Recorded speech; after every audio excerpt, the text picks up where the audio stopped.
My British Empire. This video is purely for entertainment and does not infringe on copyrights or laws. The rights to the novel and image belong to the original author. We do not claim ownership. Don't like waiting and want to listen to this fanfic in full now? Subscribe to our Patreon, where you'll find the best fanfics. Chapter 76 Undercurrent Surge.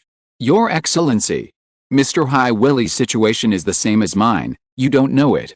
Those untouchables are occupying our land and won't return it, and now, we just want to get back our own land. Yet the Privy Council has actually issued a decree to prevent us from driving out those untouchables.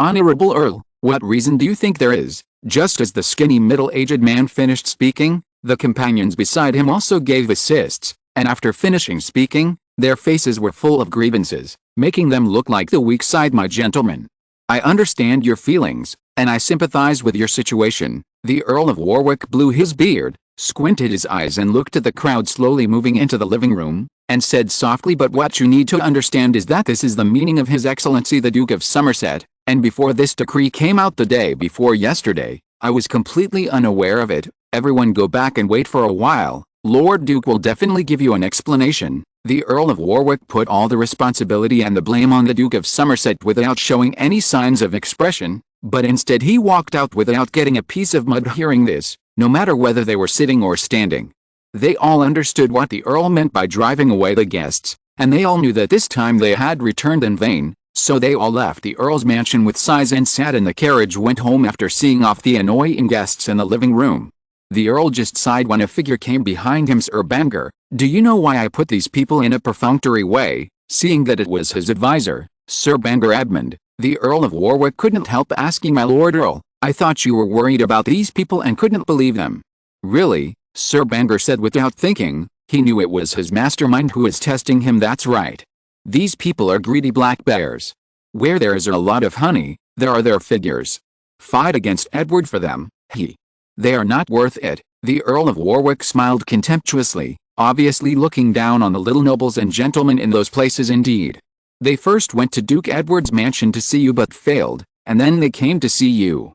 Obviously, they didn't take you to heart. Sir Bangor interrupted at the right time, expressing the Earl's heart. That's right.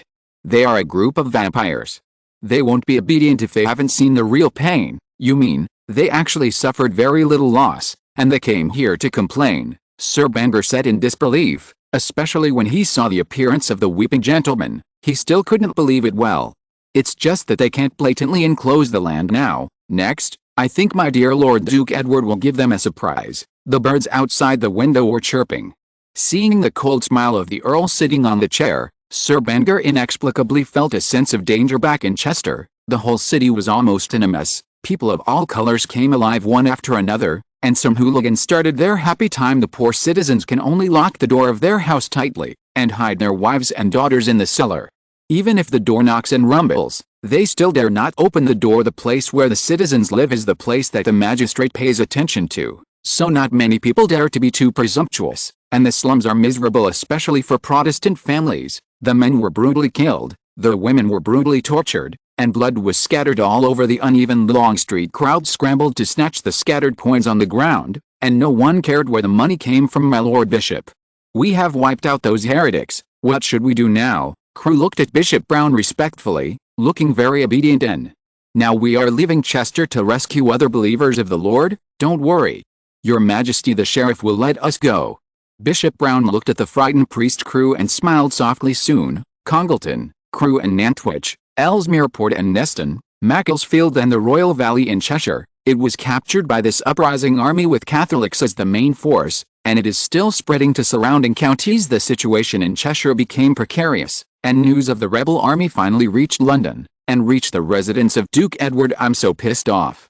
How did Rayleigh David become his sheriff? When Duke Edward heard the news, he knew that something was wrong.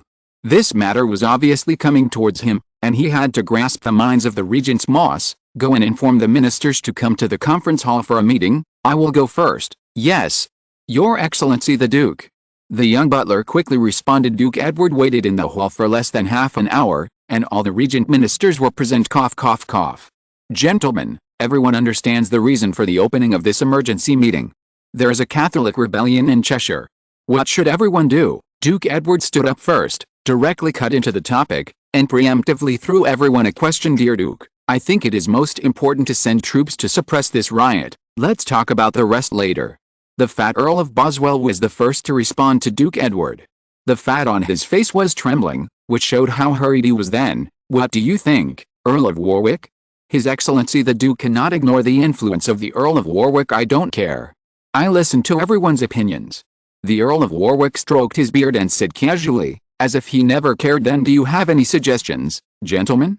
Duke Edward asked softly after looking around at the sitting ministers listening to Duke Edward's words. Everyone shook their heads in unison. Obviously, the Earl of Warwick has no objection and can only listen to Duke Edward. Then, I propose that we still appoint Sir Raleigh David to suppress the riot. After all, it will be too late to gather the militia. If the riot is not suppressed within 3 months, we will hold him accountable. Hearing the decision made by Duke Edward, everyone didn't say much, but in their hearts, his behavior became more and more domineering. All the ministers left one after another with dissatisfaction. The Earl of Warwick and Bishop Cranmer finally walked out of the meeting room side by side. My Lord Bishop, your Lord Duke is getting more and more powerful. Standing beside the bishop, the Earl of Warwick inadvertently left a word, and then boarded his carriage. Bishop Cranmer, who was left silent alone, stopped. Thanks. Ignorance is not wrong. Earl Cadwyn, Lancaster Coup, 201704048222512327, King Jmiao Mulans Hao, LP 001735, Tingho 5100, Prussian nobleman, Murenziu, Righteous Flag, Sleeping Half Immortal, Book Friend 1,743,617,124, Wang Wangsh, Pull Down My Great Kin is Dead, Love the Stratosphere, Major General of the Kingdom, Specialize in Eating Books, Best Man, Gwis, Beishi Coke, 56-Legged Brother Mao. Chapter 77 Undercurrent Search. Edward had nothing to do with the emergency meeting held in London. At this time, he was receiving his uncle, Baron Thomas Seymour, in his study. My uncle, I am very sorry for the Earl's promise. Edward looked at Baron Seymour in front of him, and said in a sincere and guilty tone, My Lord Edward, it's not your fault. It's thanks to my dear brother, the Duke of Somerset. Baron Seymour brushed his short hair, smiled slightly, and there was a hint of incomprehensibility in his calm tone. In short, Edward felt that the hatred between the two had grown a lot after Edward returned to London. He proposed Thomas Seymour as the Earl of Manchester at the Regency Council as promised, but this move was always opposed by the Earl of Warwick and the Duke of Edward. The Earl of Warwick was worried about the growing power of the Seymour family, but Duke Edward didn't know why. Baron Seymour, who usually dresses like a nouveau riche, is wearing a black uniform with a gold edge today, which is neatly trimmed and gives him a touch of aristocratic temperament. This is a world-shaking change for him. After all, his wife Catherine Parr was Queen of England and Edward's stepmother. Okay. These happy things are over, let's talk about something else. Don't know how Aunt Catherine is. Edward appropriately changed the topic, and diverted the Earl's irritability. It's nothing. Catherine is just in a good and bad mood, and the baby in her belly is healthy. Earl Seymour seemed to have thought of something, with a warm smile on his face. It's such a delight. I think the Seymours will have a new addition to the family soon, haha. Thank you for your blessing, My Majesty the King. I think God will definitely favor Catherine. After all, she is so devout to the Lord. The smile on Lord Baron's face couldn't be stopped, as if remembering that he finally had an heir. He finally smiled wantonly. The long beard is constantly shaking, conveying the joy of his master. But having said that, is there any reason why you came to me this time? After chatting a few words like this, Edward also laughed a few times. Immediately, he straightened his face and put on a serious expression. For Baron Thomas Seymour, who didn't have much contact with him, suddenly came to pay a visit. He felt that there must be something, especially when he left his pregnant wife and came to see him after a long journey. There will be ghosts if nothing happens. Nothing, my lord. This time I came here mainly to tell you about the riots in Cheshire. The Baron felt a little unaccustomed to this direct way of speaking, so he blinked his eyes and said unhurriedly, I already know about this. Edward said the words softly from his mouth, almost causing internal injuries to the Baron. Please don't misunderstand what I said. I say this for the sake of the royal family. Don't you think that Duke Edward is no longer fit to stay in the ruling position? It was his government decree that caused the local Catholic rebellion. It is said that he seized the property of the Catholics and caused this riot. Moreover, he also appointed private persons in the Privy Council, which angered the entire Privy Council.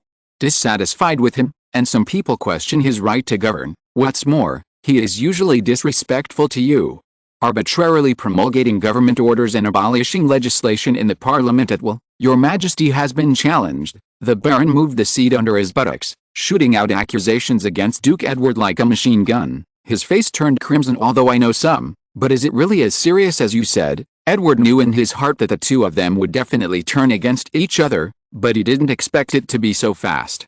So he quickly put on a naive expression, matching the Baron's performance. Although I'm not sure, but this is indeed true, my lord. Then, I can't remove Uncle Edward from his position without evidence, so let's do it. Find out the evidence first. In this way, the committee members can be persuaded to remove Edward's uncle from his post. What do you think? Edward's answer almost cut off the possibility of the Lord Baron taking the throne, and the Baron became a little annoyed. Your Majesty, these are well-known things. I think you will understand in a few days. I'm leaving first, Your Majesty. I still have things to do. The Baron shook his hair, stood up rudely, and said goodbye to Edward. Edward got up to see him off, then chuckled, and went to read his book again. No matter what kind of wind is blowing outside, he will still be his fisherman. Leisurely Baron Seymour, full of anger, got into his carriage and headed towards London. The next day, the morning sun woke up the drowsy Baron. He lifted the curtain, and breathed the dusty air into his nostrils. He knew that it rained last night. Among the crowds coming and going, there were crying children, refugees in ragged clothes, groups of small merchants, and peddlers. The Baron knew that the city of London was at hand. These will be mine from now on, his Lord Baron said softly, and urged the groom to speed up. Rushing into the vaguely outlined city of London, without even looking at the passers-by on the side of the road, the carriage drove around for half an hour, and the Baron's carriage stopped in front of the Duke of Horton's mansion. Needless to say, there were necessary etiquettes. Baron Thomas was welcomed in by Duke Holden, and the living room was directly closed, leaving only the two of them whispering inside. Thomas Parr, Duke of Horton, there are so many named Thomas, is Catherine's uncle, so the Baron came to his mansion to discuss with him. Tell me, Thomas, what's the matter with you this time? You're so nervous. The Duke sat on a chair with a neatly combed snow-white beard on his chin, staring at Baron Seymour sitting opposite him. Pal, do you think the current Duke Edward, that is, my elder brother, is in a safe position? Baron Seymour said in a cautious voice, and glanced around. My Lord Baron, you don't want to sit in that position, do you?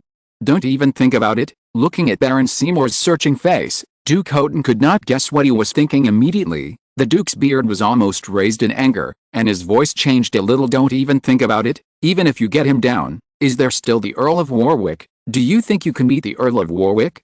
That's a hungry wolf in sheep's clothing, ready to move at any time. Duke Houghton did not expect his niece's new husband to have such courage. Thanks, Legolas Windwalker, Gas, Murinziu, Book Friends 1,158,931,890, LP 001735, Mulan Zhou, King Jmai Suzuanbu Surkov, 56-legged Mao Jen, Speechless Afei, Minheng Dream Talk, I Love the Stratosphere, Book Friend 192,192 XXX 45, The Great Kin That Has Been Brought Down is Dead, The Kurtanghen, Gravity Apple, who specializes in eating books, Gwis, Prussian Nobleman, Lancaster Coup, Special Thanks to Surkov of the Suzuanbu, The Great Kin Who Brought Me Down is Dead, 2 Big Rewards.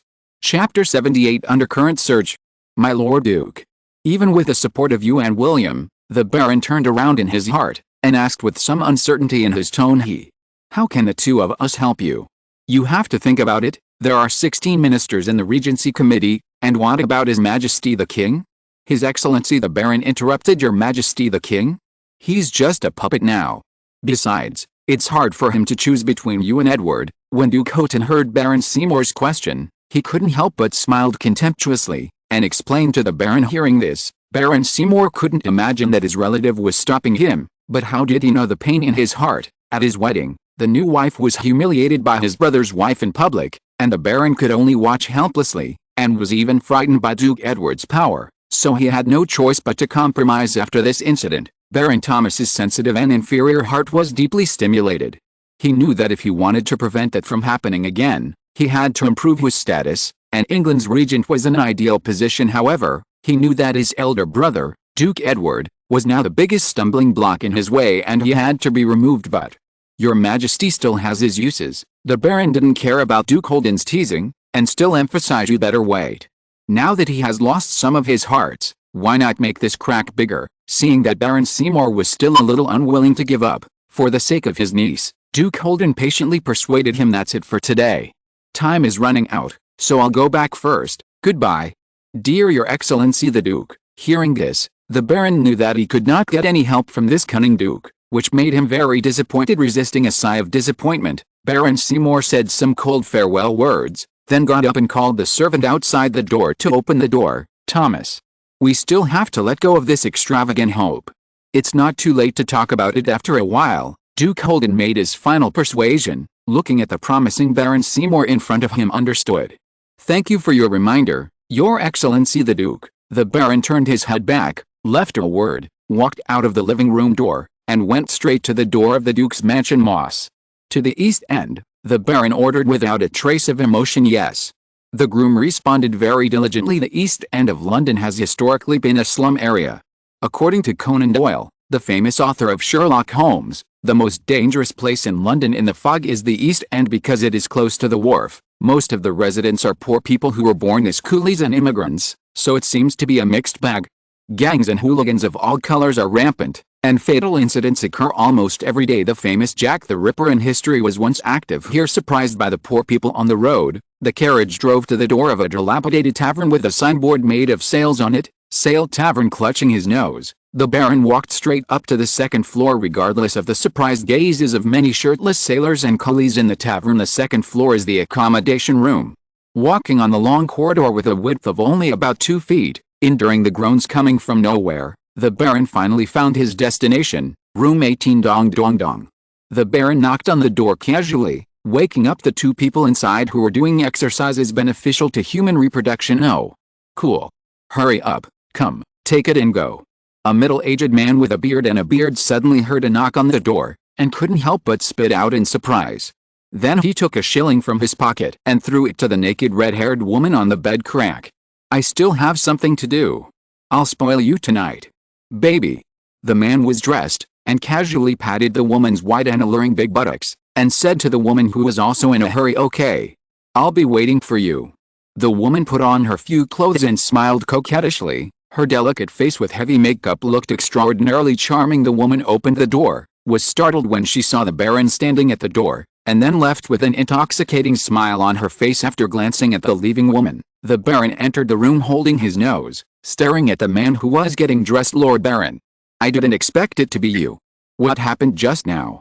The man had a scour on his face.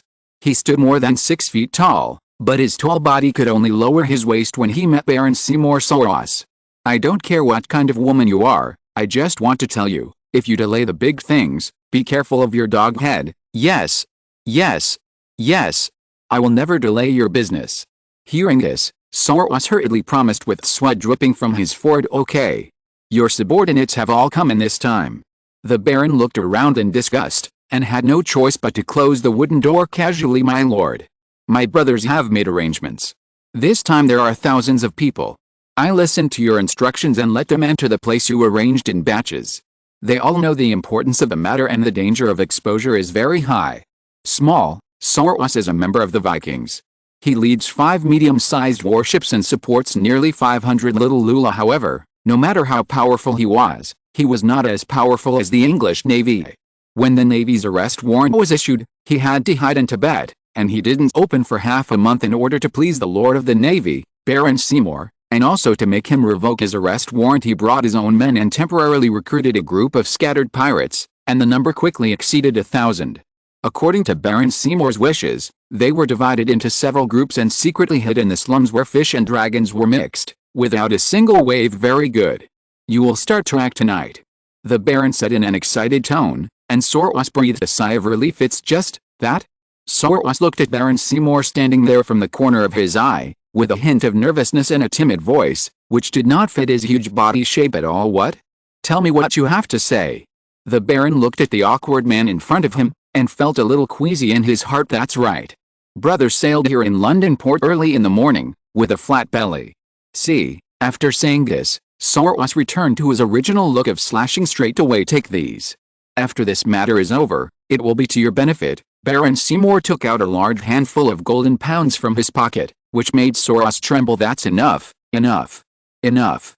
Thank you, Baron. Soros couldn't wait to take the gold coins in the Baron's hand, and counted them carefully. Thanks to ITTY, the cat who travels through time and space. Book Friends 20170428222812-327, Piomio Zianwen, The Night is Young, Li 4,565,645,654, Cheyenne Ishindio, Yiki, Murengziu, Suzuanbu Surkov, Adorable Heng Heng, Silence Dear Fei, Pull It Down, My Greatkin is Dead, My Favorite Left-Hander, 56-Legged Brother Mao, Richiro, Legolas Windrunner, GFJNFG, I let you choose the name, There's Nothing Wrong with Ignorance, Prussian Nobleman, Best Man, G Swastika Ming. Thank you, Let Me Down, My Dakin is Dead, A Big Reward.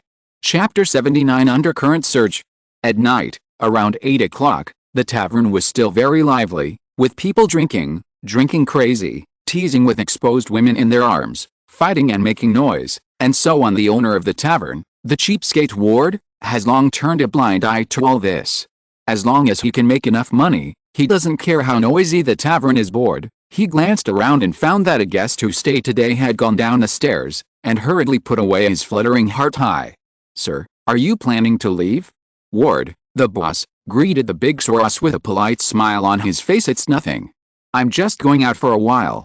Seeing the owner of the tavern greeting him, Soros showed a ferocious smile and said with a pun, the rest of the money, I don't think you have a chance to withhold it. No longer looking at the stunned tavern owner behind him, Soros directly called away the few subordinates who were doing things to the woman, without leaving a speck of dust. Hearing this, cheapskate Ward felt that something was about to happen. As a veteran who had been on the battlefield for 5 years, he was sensitive to danger. Little Wes. Ward called the gray-haired boy who was delivering drinks in the middle of the bar. What did you hear today? After the boy approached, Ward lowered his waist and asked quietly in his ear. Ever since he saw Soros and his group, Ward knew that they were not ordinary people, especially the murderous look in their eyes, which is rare in a tavern. Sure enough, at noon, the Lord of the Navy, Baron Seymour, suddenly came to the tavern. Although the Baron covered his face, Ward still recognized him, seeing that the Baron was specifically looking for this big man. All this aroused Ward's suspicion, so he found the light-bodied little Weiss to listen in on their conversation. Old Ward, I didn't hear anything, only one important word. Weiss was a little embarrassed. What word? Ward demanded. 1,000 people. Weiss said directly, looking into Ward's eyes. Okay. You go down. Go to the back kitchen to get a chicken leg tonight.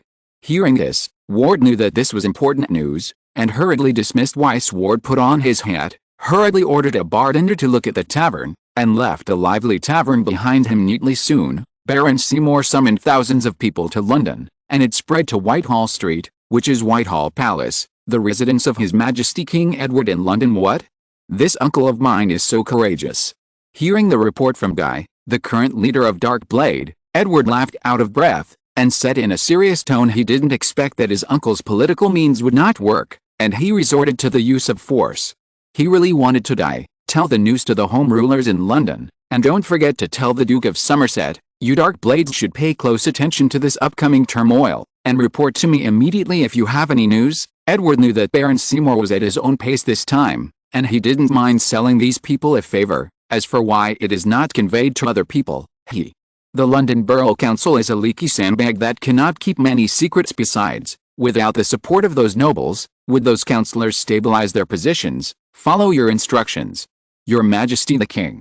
After saluting, Guy quickly went to complete the task assigned by Edward. Lucy, call Uncle Smith. When Guy left, Edward ordered the little maid beside him. Edward didn't have to wait long when he saw Baron Hugh Smith walking in wearing thin armor and holding a long sword. Uncle Smith, I don't have time to explain. Quickly gather your guards to guard Whitehall Palace and report to me if there is any movement. Baron Smith looked at Edward with a serious face, no longer the usual lazy look. Although he was not used to it, he was very relieved. Yes. Your Majesty the King. Resolutely obey your orders. The Baron knelt halfway, with a determined expression on his face, and said loudly, Uncle Smith, I'm sorry to trouble you tonight. Edward immediately changed his tone and said softly, Your Majesty. It is our honor and our duty to serve you, so why bother? The Baron answered loudly. His words choked Edward a little. Looking at Baron Smith going away, Edward couldn't help but shook his head with a wry smile, feeling very emotional. His father who left him a good man. Sure enough, love is deep. With his mind full of memories of Henry VIII, Edward was deeply moved. Sure enough, the love of parents for their children in the world is deep. Thinking about it, Edward thought of his parents in the previous life. He was a left-behind child since he was a child, and he rarely spent time with them, but this time it has been several centuries. And the grandparents who grew up with me, how reluctant they are when they know that they are missing when they are over 70 years old. Edward thought for nearly half an hour by himself before slowly recovering from his family's thoughts and putting away his tears since he came to this world. The interval between whose sad time has become longer and longer. After a while, it occurred to me that I wanted to tell little Lolly Marie a bedtime story. This is an important part of Lolly's development and cannot be missed. One day the content of the story? There is a queen who disobeyed the king's husband and was turned into a frog, and a petite and willful queen who was turned into a sleeping princess by a witch, until a young king kissed her awake and rescued her. At this time, Soros led thousands of his men and left the place where he lived for a day. Under the guidance of the servants sent by Baron Seymour, he divided his troops and rushed to the residence of the Duke of Somerset and the residence of the Earl of Warwick. Based on the importance of Duke Edward, Soros himself led the team directly to the Duke's mansion. Basically, 10 minutes after Edward's news arrived, Soros came to the closed door of the Duke's mansion. Looking at the door without a single gap in front of him, Soros felt a little headache. He touched his reflective head, thinking about it. You go and tear down a big pillar, whether it's stealing or robbing, bring it right away. Soros pointed to a small boss to order, then looked up at the 20-foot, about 6 meters, high wall, and gave another small boss go and move a few stones or grab a few ladders, and take brother number 200 to find the gap in the wall, or just turn it over. Remember, you must divide it into several places and act together. After waiting for about 10 minutes, the little boss came over panting with a few people carrying a large wooden pillar. Looking at the wood that was obviously dismantled from the house, Soros directly ordered dozens of little Luola to carry it to the gate of the Duke's mansion. Thanks to Hall of Taiji, Divine Sculpture of Heaven, Murangziu, Yiki, Broken Shoes, LP 001735, XG Jason, Book Friend 1,887,429,393, Silent Defay, Book Friend 1,743,617,124, Brother Mao with 56 legs, Jiangjan, Pull Me Down, the Great Qin Dynasty is Dead, Book Friend 1,780,702,644, Major General of the Kingdom, GFJNFG, Graffiti TTY, Lancaster Coup, Q Tangheng, Blue Sky Black Eagle, Dragon Horse Inheritance. Prussian nobles, there is nothing wrong with ignorance. Thank you for pulling me down. The Great Qin is dead. Blue Sky Black Eagle, 2 big rewards. Chapter 80 Undercurrent Surge. Boom. Boom. Even in the living room, Duke Edward could feel the shocking impact. My lord. Why don't we go out? The butler standing aside was a little confused. Why his master stayed at home and did not evacuate this dangerous mansion. My butler. Don't worry, those MPs in London will not sit idly by. Besides, it's even more dangerous to go out.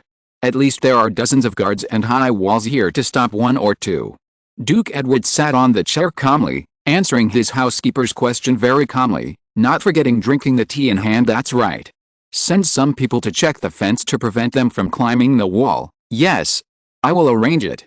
Hearing the indifferent expression on his master's face, the housekeeper could only obey his orders. The butler turned and left to complete the task assigned by the Duke. In front of the door, a group of Soros stood there, staring at the thick door, speechless, and behind the door, the stone carvings used as decorations and disordered wood were all blocked behind the door, and the impact of the wooden pillars made them retreat tremblingly, and 5 or 6 strong guards pressed their hands hard to stop the blockage that kept retreating. At this time, the Earl of Warwick's mansion, our Lord Earl has always maintained a good habit of sending people to monitor the Duke's mansion because of the distance.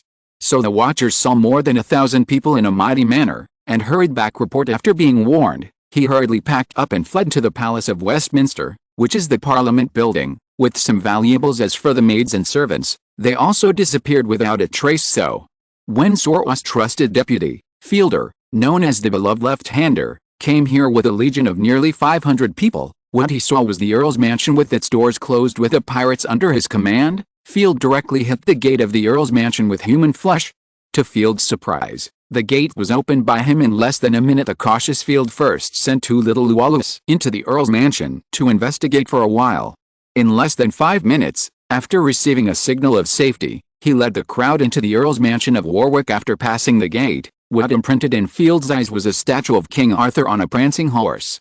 Of course, as a member of the English people, of course he has heard this story that almost grew up with the English people. Then he crossed a flower bed and came to the hall. The floor was covered with floor tiles of various patterns, and there were tower-shaped candlesticks with white candles hanging on the wall. This was the first time he had seen so many white candles. Stopping the subordinates who wanted to take off these candles, he led hundreds of people towards the room area separately. Look for them, and be quick. Looking at the Earl's mansion, where no one was blocking him, Field knew that the target had escaped this time, but he still wanted to look for it, and maybe he might find something. Field was bored looking at the exquisite pictures of angels and the Virgin and Child on the top of the hall.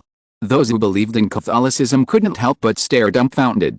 For the first time, he had an intuitive impression of the Virgin and Child in his heart. This involuntarily made him strengthen his belief, and this is why he did not dissuade his boss Soros from accepting this mission. Next to the Palace of Westminster, there is a London City Hall built of white marble, but it is brightly lit at this time. Members of many self-governing committees walked around in a hurry, not making loud noises. Anyone who understands knows that this is shirking responsibility. Okay, gentlemen, now is not the time to discuss responsibility. We should send militiamen to rescue the Duke now. Otherwise, will any of you bear the consequences? The titular Lord Mayor of London, the great businessman Spar, sternly urged the representatives of the citizens who were arguing in front of his eyes. Hearing that the mayor, who has always been known for his kindness, lost his temper, everyone was speechless for a moment. Okay. Since everyone has no objections, we will immediately send troops into the noble area. The pot-bellied mayor of Spal was once in a hurry to dispatch the militia. In fact, everyone present did not have any opinions at all, and obediently passed Spal's decision. After all, if those noble gentlemen made a mistake, they would be tied to a cross and hanged. After more than 10 minutes of impact, the gate of Duke Edward's mansion was already in tatters, revealing the statues and wood behind the gate. Finally, with a loud boom, a big hole was broken in the gate, and Soros, who was watching the battle, also smiled. He waved his hand, and the little Lualus behind rushed up, got into the doorway, and entered the Duke's mansion. In a file in front of the pirates were the guards of the Duke's mansion in armor. Unlike the pirates who held short swords and sticks, these night-trained guards held long spears and lined up. The shining muzzles of the long guns stopped the rejoicing pirates. Brothers, go for me. You can get £1 for killing a guard, and you can get £100 for capturing the Duke of Somerset alive. Soros, who was standing behind, watched his team stagnate, and quickly issued incentives to make the troops advance quickly after they had just stopped. However, the performance of short weapons at a disadvantage is undoubtedly exposed at this time. Just as the pirates swung their daggers forward, the guards' spears reached their throats and bodies. In a few seconds, more than a dozen people lost their lives. After being stunned for a while, the pirates accepted this reality, but they bumped into the muzzle of the long gun again under the envy of the reward and the pushing of the brothers behind them. In less than a minute, nearly 20 people were killed and 7 or 8 wounded were sent away. However, the pirates finally reached in front of the guards and took advantage of their melee combat. Seeing this, the guards threw down their spears, drew out their daggers, and started fighting with the pirates. At this time, the advantage of the number of pirates was fully utilized. Wave after wave of pirates rushed up, and the guards had to prevent the pirates from sneaking into the Duke's mansion, so they were exhausted. In less than 10 minutes, more than 30 guards had killed more than a dozen people, and several others were injured. Brothers, retreat quickly. When the guards couldn't hold on anymore, they suddenly heard the leaders retreat, and the pressure was relieved a lot. Brothers, the London militiamen are here. It's time for us to fight back. The tall guard with sharp eyes saw the London militiamen in red clothes in the distance, but Soros was very annoyed at this time. He didn't expect the Duke's mansion to be so difficult to deal with, and the guards were so difficult to deal with, so that it was delayed until the arrival of rescuers. So he hurriedly called the pirates to retreat under the attack of the militiamen and guards. The pirates became even more chaotic. Just when Soros felt dangerous, he suddenly saw Field and his party, who had found nothing. The meeting lasted for 2 hours today, and I didn't have time to thank everyone. I just came back, and it's the last day. Please recommend tickets. Chapter 81 Undercurrent Surge. Soros was overjoyed to see a group of people from Field who came back to support, and his arms wielding the axe became more vigorous. Brothers, work harder, our reinforcements are here. Hearing the voice of his boss, all the younger brothers who were fighting were excited, and their morale, which had been decadent for a while, was suddenly high, and the suppressed situation showed signs of turning around. A leader of the militia on the opposite side knew that in this situation, he could only work hard and not give up halfway, so as to rescue the Duke of Somerset and defeat the mob who broke into London. The militiamen, who had been calm all this time, suddenly went berserk, directly interrupting the pirates, who reversed the situation, and the situation became one-sided again. "Captain, we can't fight anymore. Let's retreat. It's not worth the lives of my brothers for that hypocritical baron." Seeing Soros surrounded by militiamen, Field quickened his pace, rushed into the crowd, came to his side and stood back to back with him. Looking at the rows of militiamen in front of him, he couldn't help but say, "Well, good. Tell the brothers to retreat as they walk. Their goal is the Duke of Saxe. We go straight back to the boat, and they won't be able to do anything to us." Soros panted heavily, with thin beads of sweat dripping from his smooth forehead, wiped the sweat off his face, and said with his back to Field at this time. The pirates with their faces covered in purple also returned to the team. Nearly 1,000 pirates formed a large circle and moved slowly towards the port. The militiamen did not move, and a part of them went into the Duke's mansion to see how the Duke of Somerset was doing. The rest of the militiamen followed the pirates and slowly confronted each other, at the same pace as the pirates. In this way, not long after the pirates left the aristocratic area, they spread their legs and ran towards the port area desperately, but the confronting militiamen did not dare to pursue them.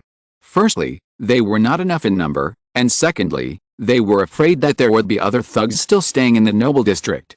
After all, if something happened to these noblemen, they would really kill them. The pirates couldn't wait to board their pirate sailboats. Before they had time to take a breath, they started the oars, pulled up the sails, and sailed to the sea. At this time, the anxious militiamen rushed into the Duke's mansion, and what they saw was blood and broken hearts all over the place, and some militiamen who were not mentally qualified vomited all over the place. De Salle, one of the leaders of the militia, couldn't help but turn pale when he saw this. This was not disgust, but worry for the Duke of Somerset. He ran quickly to the living room, and as soon as he entered the door, he saw the calm-faced Lord Duke in a fine attire, drinking the tea in his hand with a face full of indifference. "Dear Duke, I'm late, please forgive me." De Salle, who bowed to Duke Edward, bowed his head and looked very apologetic. "It's nothing. It's just a little thief. It can't hurt me," Duke Edward said unhurriedly. His calm demeanor was heartbreaking. "Your Excellency the Duke. If there is nothing else, I will deal with the mob first." Seeing that Duke Edward was in good health, De Salle breathed a sigh of relief, and then said his farewell. "You go." "Oh, that's right. By the way, let's see how the Earl of Warwick is doing.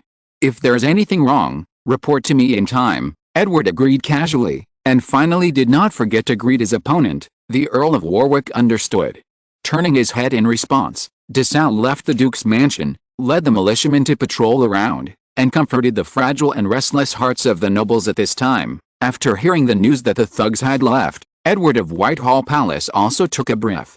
After all, as long as he is a normal person, he does not want to be in a position to be attacked at any time. "Commander Guy, do you know the location of Baron Seymour?" Edward looked at Guy, the leader of Dark Blade, standing beside him, and asked involuntarily, "Your Majesty, following your instructions, our people have been paying attention to him. According to the latest news, he is still staying in a residence not far from the noble district." "Okay. Take Baron Smith there right away." Edward turned his head to look at Baron Smith on the other side. "Uncle Smith, you take 100 guards and follow Guy to the residence, and try to capture Baron Seymour alive."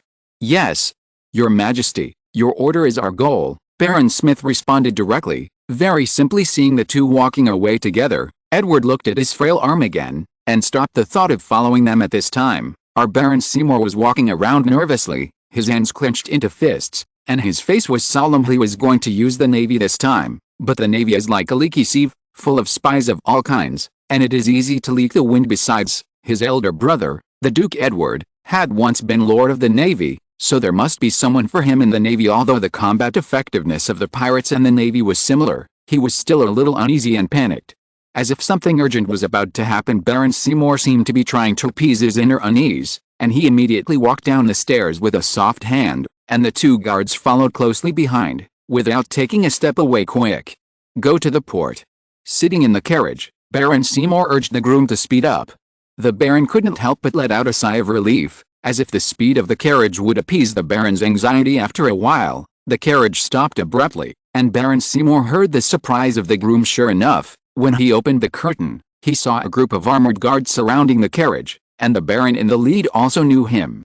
He was the chief guard of His Majesty the King, Baron Smith. Knowing that he was a rebel, Baron Seymour stepped out of the carriage resignedly. "Good night, Lord Smith." "Good night, Lord Seymour." The two just said a word of greeting to each other, and there was no more words. Baron Seymour boarded the carriage consciously, and Baron Smith also ordered the groom to follow the knight in front, and the other guards rode on horses, slowly maintaining the status quo of the encirclement. In this way, the carriage drove slowly towards Whitehall Palace. All the guards didn't have any words or reminders. They all knew that this was necessary to maintain the nobles' manners and dignity. Nobles are always nobles, and they cannot be treated like ordinary people. The dignity of nobles cannot be violated. The carriage was driving on a quiet street, and the citizens of London were very aware of danger, hiding at home and not going out, so the usually crowded streets seemed empty. Hey! Baron Seymour felt the carriage stop, and he knew that Whitehall Palace had arrived. "Your Excellency the Baron, please get out of the car. His Majesty the King is waiting for you." The Lord Baron, who was asked to get off the car, was a little slow. He hadn't figured out the change of roles for a while, and he hadn't adapted to his next prisoner status. "Come on, Uncle, let's have dinner first. Let's talk about it later." The Baron was brought to the dining room. Edward was eating foie gras with relish. Seeing Baron Seymour being brought in, he couldn't help saying. The Baron, who was about to speak, looked at the big meal in front of him, and simply let go of his aristocratic restraint, and started to eat. "Thank you, take it down. My great kin is dead. 56-legged brother Mao, Prussian nobleman, Q Tang Heng, book friend 1,815,162,823, Major General Wang Guo, book friend 160,328,233,758,532, late lazy meow, best man, Gus, thank you for pulling me down. My great kin is dead, a big reward." If you're listening to this novel on a channel other than Fanfic World, it means they downloaded and uploaded it without effort. We cordially invite you to visit our channel, Mundo Fanfic Novelists. There you'll find the original version of this story, and you can explore many other novels of various genres. We're waiting for you to immerse yourself in a world of incredible novels. Chapter 82, Undercurrent Surge.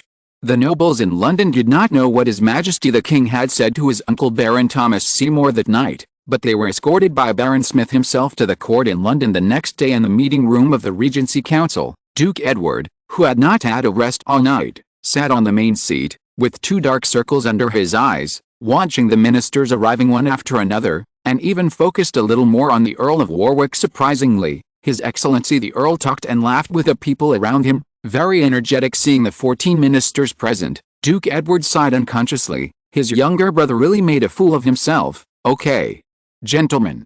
This time, let's study the solution of Baron Thomas Seymour, the Secretary of the Navy and Privy Officer Thomas Seymour." The ministers sitting here couldn't understand what Duke Edward meant, and they basically talked about it. "Gentlemen, it was just last night that Baron Seymour ordered some pirates to attack the aristocratic district. There was a fight in front of the residence of our ruling Duke of Somerset, and almost hurt the ruling lord. What an accident.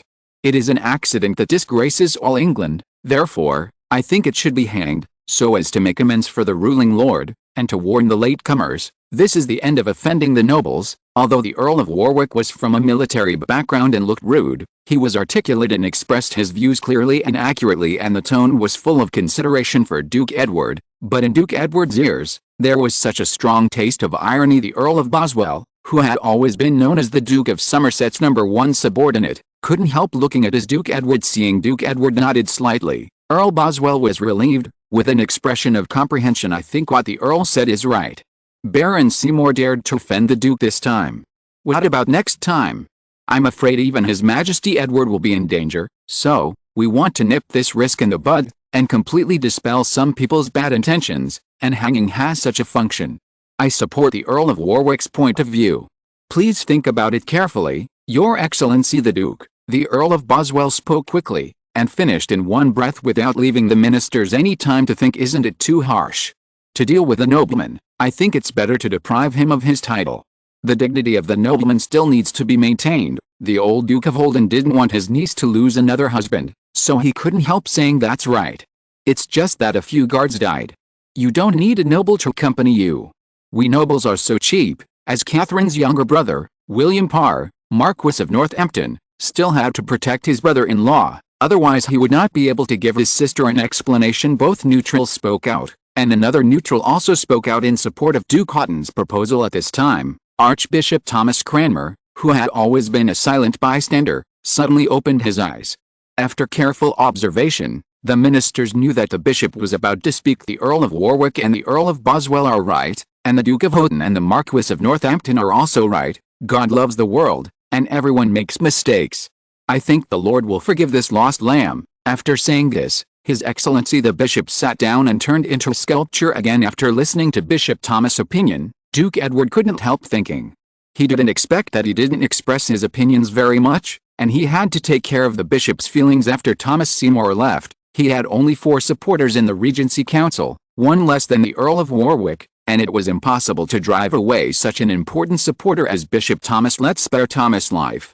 Keep your good name, and appease those neutrals. By the way, as for Bishop Thomas' opinion, I think it makes sense. Baron Seymour is not guilty of death.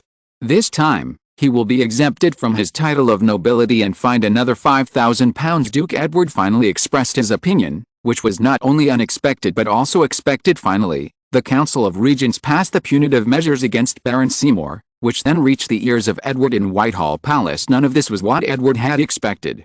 He knew that whether Baron Seymour could survive or not, the most important person was Bishop Thomas. As long as he expresses his position, and the Duke of Haughton's group is waving their flags, his uncle will have to think carefully. Sure enough, it was effective for Edward to do the work of the bishop overnight. Baron Seymour survived, and he also gained a lot of results. First of all, the neutral faction headed by Duke Haughton fell to him. Then he finally understood the intention of Bishop Thomas, knowing that he was still more supportive of himself. The surrender of the family. He has almost completely mastered the Navy of England. Today's harvest made Edward very happy, which almost paved the way for his pro-government road. As long as the time is not wasted in the future, as expected, after the coup in 1549, his pro-government is a certainty. With a happy mood, Edward began to run around the garden for fitness.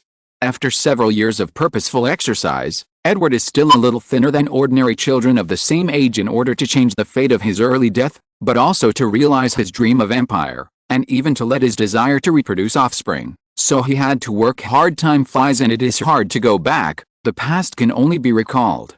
Since Baron Seymour was demoted to common people, on December 30th, 1547, Catherine gave birth to her daughter Mary Seymour in Sudeley Castle, in Gloucestershire. Died of puerperal fever or postpartum sepsis as before, and survived smoothly. And in February 1548, in Edinburgh, which had been facing off for nearly 5 months, the English army was preparing to withdraw. Lord Earl, can't you support me a little bit more? Edinburgh will be captured by us soon. The Earl of Wellington and a group of generals were riding on a hill, looking at the broken city wall of Edinburgh not far away. A general couldn't help but said, "My Lord General, I don't want to withdraw my army either. But we all know that the remaining food is only enough for us to go back. If we continue to confront each other for another day, our army will automatically collapse. But it's nothing. I want to take Edinburgh more than you, but we can't bury these great boys from England into the hands of the Scot." After saying this, the Earl of Wellington stopped talking and stared at the walls of Edinburgh in a daze. Soon the English army withdrew from Edinburgh. It is ridiculous that 2 months after the withdrawal of England, that is, in April 1548, because Queen Mary was taken away, the French army was 2 months earlier than in history. Finally arrived in Edinburgh. Thanks, Munhang Menghua, Shagan Riverside, Lancaster Coup, Book Friend 201704082225123227, Murangziu, LP 001735, King Jmiao Mulans How, Think It Is Worth It, 56-Legged Brother Mao, Book Friend 160,328,233,758,532, Pull Down My Great Kin Is Dead, Book Friends 1,780,702,644, Book Friends 3,128XXXX47, LC10, Prussian Nobleman, Legolas Windwalker, 7.5 Wolves, The Cure Tangheng, Kiawan Beats the Enemy, Ozing 2000, Graffiti TTY, Jinyat Pai Xiatian. Thank you for pulling me down. My Great Kin Is Dead, a big reward. By the way, ask for ticket support. Chapter 83 Undercurrent Surge. In fact, After more than half a year of lingering Catholic uprising in Western England, finally in August 1548, Raleigh, the magistrate of Cheshire, His Excellency David succeeded in eradicating it with his unremitting efforts, and this Catholic riot not only injured the militiamen in several counties in Western England, and the security situation dropped sharply, but also shattered the prestige established by Duke Edward through the war. Under such circumstances, Duke Edward still intends to reduce social conflicts in England and help free farmers who are about to lose their land. Therefore, during the year of 1548, Duke Edward issued 3 consecutive decrees restricting the enclosure of local nobles and gentlemen, which brought great shocks to the local area. Although London's control over the local area is not strong, the existence of the Star Chamber Court and the magistrate has greatly deterred the local forces, and those nobles with a long history were not so keen on enclosing land and were unwilling to stand out. So the gentlemen were forced by the restraining order to no longer drive out farmers and occupy land. The temporary cessation of the enclosure movement gave local farmers a chance to breathe, which reduced the number of homeless people and eased social conflicts in England. However, the cessation of the enclosure movement also harmed the interests of the local gentry families, and also suspended the nourishment of the budding capitalists, so dissatisfaction with the Duke of Somerset was heard endlessly in the upper class of the counties. The gentlemen had no way of directly persuading the Duke of Somerset in London to change the decree, and they could not necessarily persuade them. Therefore, they can only use their influence to urge the Duke to change the decree. As a result, in just 1 year, nearly 93 riots broke out in the 39 counties of England and the 13 counties of Wales. It seemed that the entire Tudor royal family's rule was in jeopardy and could be overthrown at any time. Danger. This is how Duke Edward historically lost the trust of Edward VI. As a result, the treasury, which had been a little rich just now, quickly deflated again, and Duke Edward was also exhausted, and the voice of dissatisfaction in the Privy Council became louder. So in front of the Earl of Warwick's mansion in London, there were little nobles and gentlemen from all counties parked. The long line stretched for nearly a mile, which looked spectacular. November is winter in England, because the British Isles are located in Western Europe, on the east coast of the Atlantic Ocean, and have a typical temperate maritime climate on the one hand. Under the influence of the prevailing westerly wind, it is mild and rainy all year round. On the other hand, it is also related to the North Atlantic warm current flowing through here. Warm currents can warm and humidify the coast. Therefore, the guests who came to visit today were unlucky. They encountered heavy fog, and the whole London was in a sea of white fog. The fog in London is heavy, mainly caused by the humidity of the island country in winter. The rivers and lakes in London seldom freeze.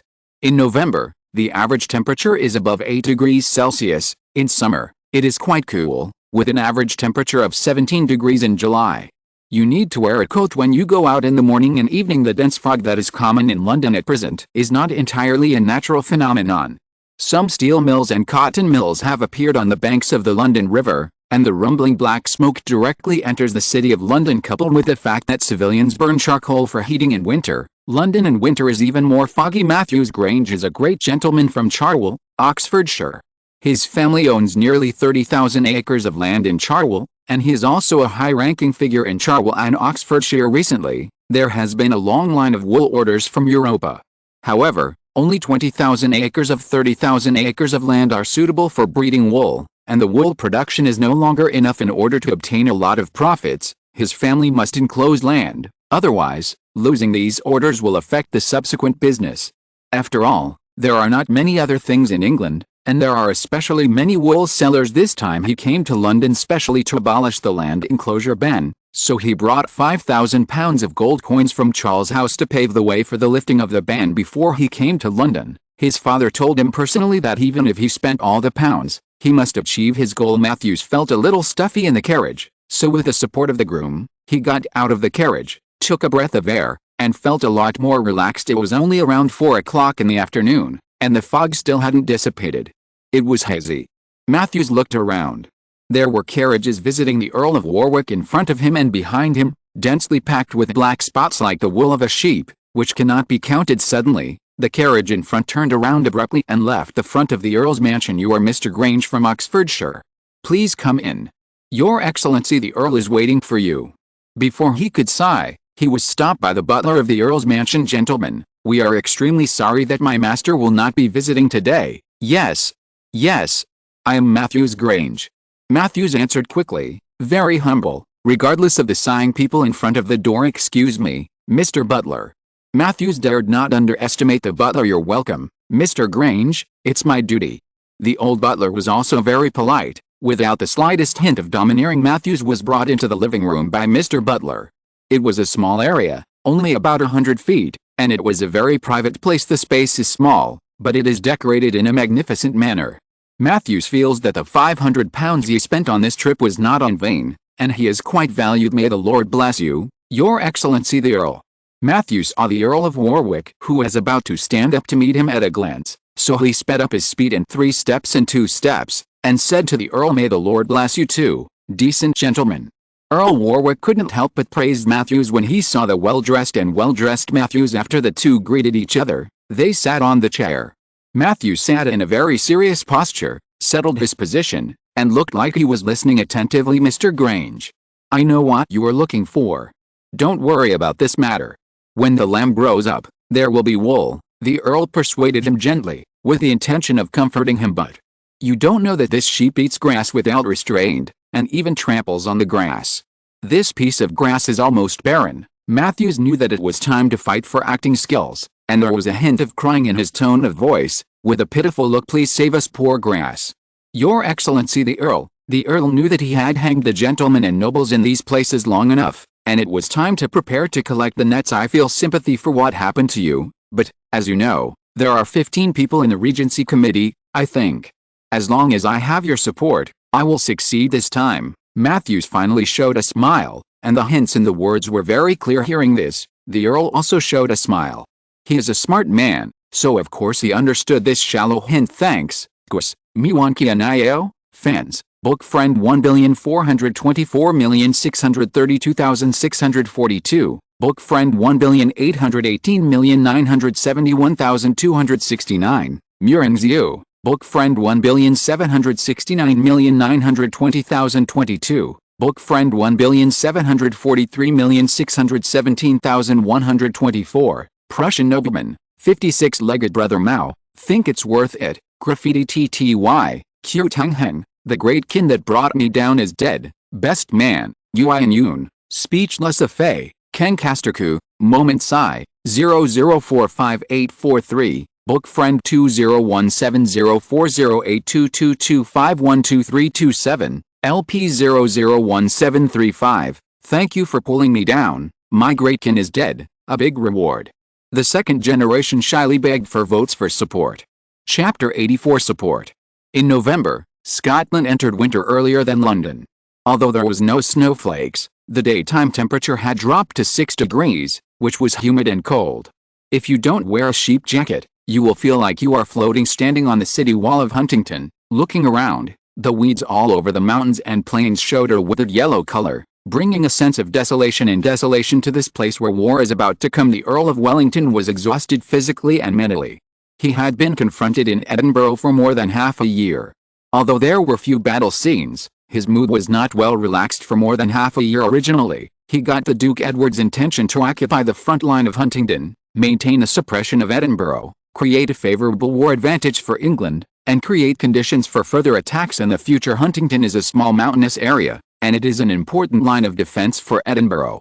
Its importance is no less than that of the ancient Yenin 16 states to the Han dynasty in the Central Plains. After it, the hundreds of miles to Edinburgh were smooth, with few obstacles. Therefore, the English army stationed in Huntingdon felt very uncomfortable for the Scottish dignitaries such as the Queen Mother Mary and the Regent, the Earl of Allen. So after a month of recuperation, the first batch of more than 1,000 French troops who arrived gradually recovered the area north of Huntingdon at the request of the Queen Mother. In the next few months, more than 4,000 French troops were transported one after another, and together with the 5,000 Scottish Highland soldiers who were called up again, tens of thousands of troops marched towards Huntingdon in a mighty manner, bringing with great ambitions. He vowed to take back the city. As for the Scottish army, the Earl of Wellington knew what they were and had nothing to worry about. However, the arrival of the unfamiliar French army is a great threat to the English soldiers, especially when he is in an enemy country, and there are only less than 3,000 troops stationed in Huntingdon City. This war is very close. Looking at the distant scenery alone, Earl Wellington felt that his depressed mood eased a lot. He patted his cold face and jumped a few times. After a while, he felt full of fighting spirit again. "Your Excellency, those rebels have already been dealt with.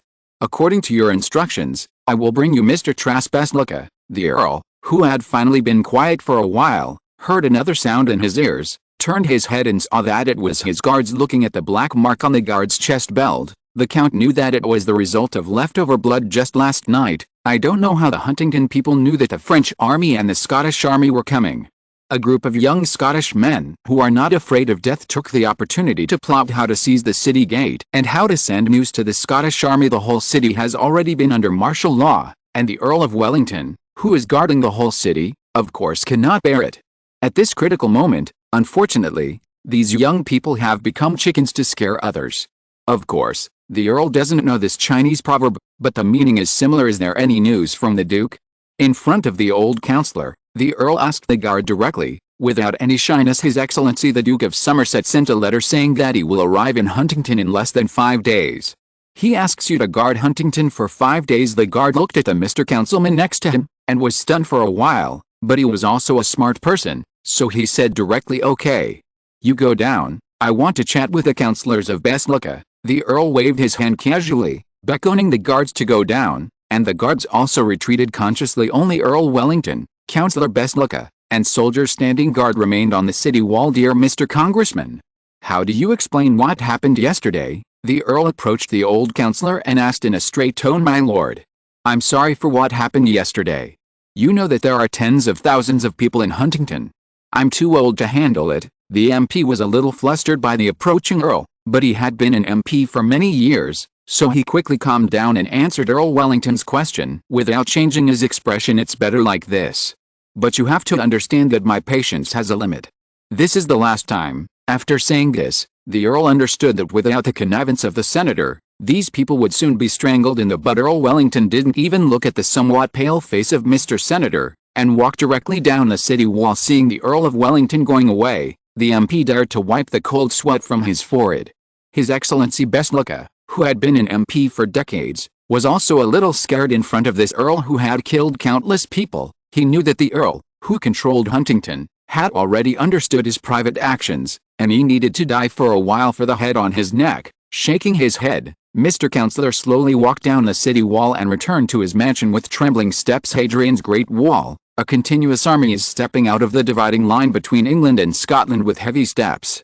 The soldiers look a little loose, and the team looks listless in front of the army. Duke Edward, who was riding a horse, looked at the dragging soldiers. He understood that the militiamen who had been fighting in various places for a long time were exhausted after he paid a rich reward and squeezed out the last penny of the treasury. He could barely make them willing to follow him to expedition to Scotland. When he first heard that the French had landed in Edinburgh, his lordship knew that this battle was inevitable. Therefore, even though there were frequent riots in England and militias were scarce, he still prepared as much army as possible to prepare for this war. Duke Edward was very excited about the arrival of the French army. The last time he fought the French was in Boulogne 3 years ago. At that time, he was still stationed in Calais, which belonged to England. In order to gain the respect of Henry VIII, and even to transfer back to England, he uncharacteristically took the opportunity of the French king's serious illness and marched into Boulogne. No one thought that the English who maintained this fragile balance would dare to offend the brows of the French. Soon, the French hastily assembled an army of 5,000 to intercept the English army led by Edward, and there were less than 3,000 people. Not only was Duke Edward not afraid, but he also boldly led a small number of cavalry to attack the chaotic French army. No one thought that after only 2 impacts, the pieced-together French army was dispersed. The overjoyed Duke Edward took the opportunity to launch a chase, and the French fled from the place where the horses charged in this local war. The English army led by Duke Edward killed and captured 3,000 people, and its own losses were minimal. The Duke also took the opportunity to seize the city of Boulogne and expand England's territory in France. Because the author assistant can no longer display the recommender data, the thanks for the past 3 months can no longer continue. But I am very grateful for everyone's support. I also heard that everyone is tired of the undercurrent, so they simply changed it. Chapter 85 Catapult. In fact, by the next day, a large number of French soldiers and Scottish soldiers came to Huntington. Most of the French soldiers who arrived this time were mercenaries from Switzerland, and some musketeers from France, but none of the famous French plate armor knights came during the 100 Years' War between Britain and France. Due to the large number of longbowmen deployed by the British, the French knights were reduced by more than half before they started charging, and the most elite stuffed knights were even broken up. Therefore, The French knights had a fear of the English compared with plate armor knights. The more powerful troops are actually heavy infantry from Switzerland, two-handed sword infantry, because plate knights can only charge once and cannot change direction. Their effect on the battlefield is similar to that of tactical missiles or artillery strikes. Watching the Swiss mercenaries approaching in the distance, Earl Wellington slowly frowned. Even in England, he had heard of the great reputation of the Swiss mercenaries. Currently in France, the two-handed sword infantry is the darling on the battlefield and the main force in battle. They wear heavy plate armor, though not as heavy as the knights, and carry huge swords. Two-handed sword infantry generally have a long sword 80-110 inches long, 11 inches wide, and weighs about 60 to 70 pounds. This kind of swing can effectively damage the opponent's plate armor. The horse was split head-on in two. Are you familiar with this kind of army? Those who are interested in the history of the Tang dynasty will definitely know that it is very similar to the Madao army in our Tang dynasty. It can be said to be full of lethality in the era of cold weapons. The two-handed sword infantry is slightly faster than the plate armor knight, and its defense is comparable to that of the plate armor knight. A two-handed sword infantry can often kill more than 20 enemies. On the city of Huntington, Wellington took a look through the binoculars. The Swiss mercenaries were located on the left of the entire army. The formation was densely packed with halberds and spears, the largest number of troops. They generally wore the clothes of the free people jacket. The richer ones basically have a half breastplate and a beautiful hat, and in the middle is the elite part of the mercenaries, two-handed sword infantry. They are particularly eye-catching, covered in armor, holding a pair of long swords in both hands, unusually majestic and imposing. Among the most striking features of the Scottish army are the 10 large trebuchets pulled by dozens of horses, and the ramming car pushed by hundreds of people. Just seeing this, the Earl took a deep breath. In addition, the Scots also sent their killers, the Scottish thrower, and the double-edged sword fighter. The majestic size and extraordinary strength of the Highlanders make these two arms particularly powerful, although most of them are pikemen. Did you find out? Poor places have the most pikemen. Throwers and double-edged sword fighters add up to almost 1/5. Seeing this, Earl Wellington's face became even more difficult. He raised his hand, and the longbowmen on the city wall also began to put sharp arrows on the arrow strings. Boom! Even on the city wall, Earl Wellington could feel the roar of the trebuchet moving. At this time, the joint commander of the Scottish Army and the French Army, Diogenes Lancaster, designed for the 1935 warlord Dalai Lama, was looking at the distant Huntington city wall with a telescope. With a very dignified expression, the father of Diogenes Lancaster is the Count of France. Dio, who is only 28 years old this year, took the important task of expedition to England. This is what he thinks: driving the English from the Scottish land is not his goal. His goal was to capture King Edward VI of England alive. No one, including his father, knew of his ambitions, so the drudgery of supporting the Scots fell to him. Let the trebuchet throw stones onto the city wall as much as possible, and fill up the moat. By the way, Dio looked at the city wall in the distance, and loudly ordered the messengers beside him. Immediately, 10 trebuchets started shooting intensively, and 10 large stones smashed into the city wall of Huntington.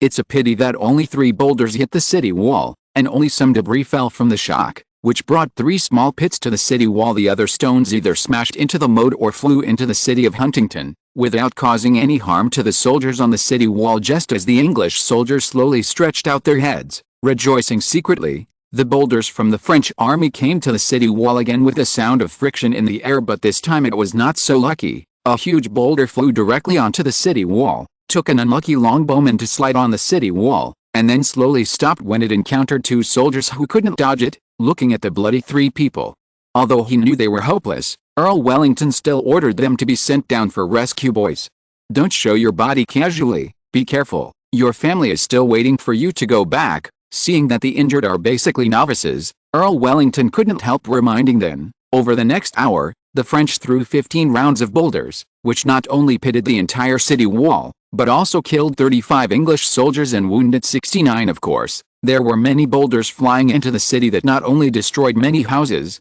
but also caused hundreds of casualties and more property losses. Major Dio saw that the trebuchet had no more throwing objects, and then ordered all the soldiers to start attacking the city. Although the effect of the trebuchet this time did not achieve the effect he wanted, intensive shooting can cause great damage to the city wall. Additionally, projectiles and fragments of fallen walls helped to fill trenches, and the rubble heaps they created provided besiegers to climb into. However, This huge engineering weapon was not very accurate in the early Middle Ages, but it has been greatly improved in 1500, and it needs a large number of infantry and nuns to guard the surroundings to prevent knights rushing out of the fortress from destroying it. The ramming car rumbled towards the gate of Huntington, dodging the dense arrows on the city wall, and only 100 or so remained of the 300-man pushcart army. There is a huge wooden pile in front of the car, and there will be an iron head on the pile. After hitting the city wall, the wooden pile will swing back and continue to hit the city wall. Looking at the rumbling city gate, the Count knew that this could not go on, so he ordered the soldiers to stop the crashing car. Then, the English soldiers above threw boulders, boiling water, or burning grease onto the ram in an attempt to damage or kill the soldiers in operation. These methods worked well, but the French were not jealous. The French army on the siege side quickly used bowmen and crossbows to shoot and kill the British army on the wall. They used large wooden shields as cover and carefully aimed at the soldiers above. This shield is called a large shield. There is a narrow launch port above the large shield, allowing soldiers to shoot at the defenders from behind. King Lionheart Charles I of England was shot on the shoulder by a crossbow while watching these large shields, causing fatal injuries. Thank you for your big votes and support, and even more thanks for the big rewards of Deccan who brought me down. Here's a piece of news for everyone. The book will be released on June 1st. I hope you will support it. Chapter 86 Victories. Seeing that the French army kept shooting and killing their own soldiers who threw stones, Earl Wellington felt that this was not an option. If the French army continued like this, the city gate would soon be breached, and his task of defending for 5 days would fail. You, and the rest of you, throw that big rock down. The Count looked at the blood-stained boulder on the city wall, called a few soldiers with frightened faces, and commanded. When the other soldiers saw Earl Wellington's command, they also thought of something, and quickly partnered with several people to move the stones thrown by the French trebuchet. The three of them struggled to lift a boulder, blushed and screamed, and walked slowly towards the city wall. A soldier looked at the wooden shield under the city wall and seemed to be aiming immediately. The three of them joined forces and threw them down together. The entire boulder weighed hundreds of pounds and fell from a height of 30 feet onto the huge wooden shield. After a loud noise, the entire shield was scattered in two, and the boulder directly crushed the French archers and crossbowmen hiding under the shield. With the impact, human brains, red blood, various severed limbs, and longbows and crossbows mixed into a disgusting picture of war. The British army on the wall immediately rejoiced, so the boulder sent up by the French was sent back by the English. In less than a while, almost all the French troops protecting the crashing car were wiped out, and then it was the turn of the crashing car. Seeing that his own collision car was in danger, Major Dio quickly sent someone to support it. This is a siege equipment brought from France, which is rare in the British Isles. However, how could the Earl of Wellington give him a chance? Dozens of soldiers were seen carrying small wine barrels one by one, lifted the lids of the barrels, and dozens of wooden barrels fell towards the crashing car. At the same time, dozens of streams of white liquid passed through the air, reflecting the different colors of the sun, and fell from a height of 30 feet onto the huge crash vehicle, drenching the wooden siege weapon and the tragic death of the French army. Earl Wellington threw a torch down, and the soldiers behind him followed suit. Dozens of torches ignited the crash vehicle and the corpses of the French army. In an instant, the flames grew louder, and the Earl smelled the smell of burning spirits. After a while, a smell of cooked meat also entered the Earl's nose. The French army, who had just walked not far, hesitated for a while, looked at the burnt city gate ahead, and then slowly retreated back. Dio glanced at the burning crash car and couldn't help sighing. He knew that he could only rely on human life to pay for it now. In the next few days, under the command of Dio, Swiss mercenaries and Scottish Highland warriors climbed and attacked Huntington City regardless of casualties, and trebuchets were fired continuously when there were enough stones. 5 days later, the entire Huntington City wall was crumbling from the bombardment of trebuchets, and after continuous shooting, 7 trebuchets were also damaged. Holding the binoculars, Major Dio carefully looked at Huntington City, which was full of potholes and holes, and felt an unspeakable sense of excitement in his heart. This will be the place where he will become famous. And it will also be the place where he will become famous in Europa. Your Excellency, Major. Our cavalry came to report that we found reinforcements suspected to be from England 2 miles to the left. Ferry unit, 1 mile is equivalent to 4 kilometers today. When the Major was proud, a messenger suddenly came to report, interrupting his proud reverie. Really? Are you sure they are English? How many people are there? I'm sure they are from England. According to the cavalry's observations, the number of them exceeds 10,000. The messenger thought for a while, seemed to be recalling the original words, and then said with certainty, percent. The great god of harmony is calling. At this moment, Major Dio felt that the cook deck was about to fly, and the feeling in his heart was extremely uncomfortable, so he couldn't help cursing, blow the trumpet and withdraw the troops. I will tell the soldiers to withdraw to the city of Prado later. His Excellency the Major, who was still angry, chose to retreat wisely.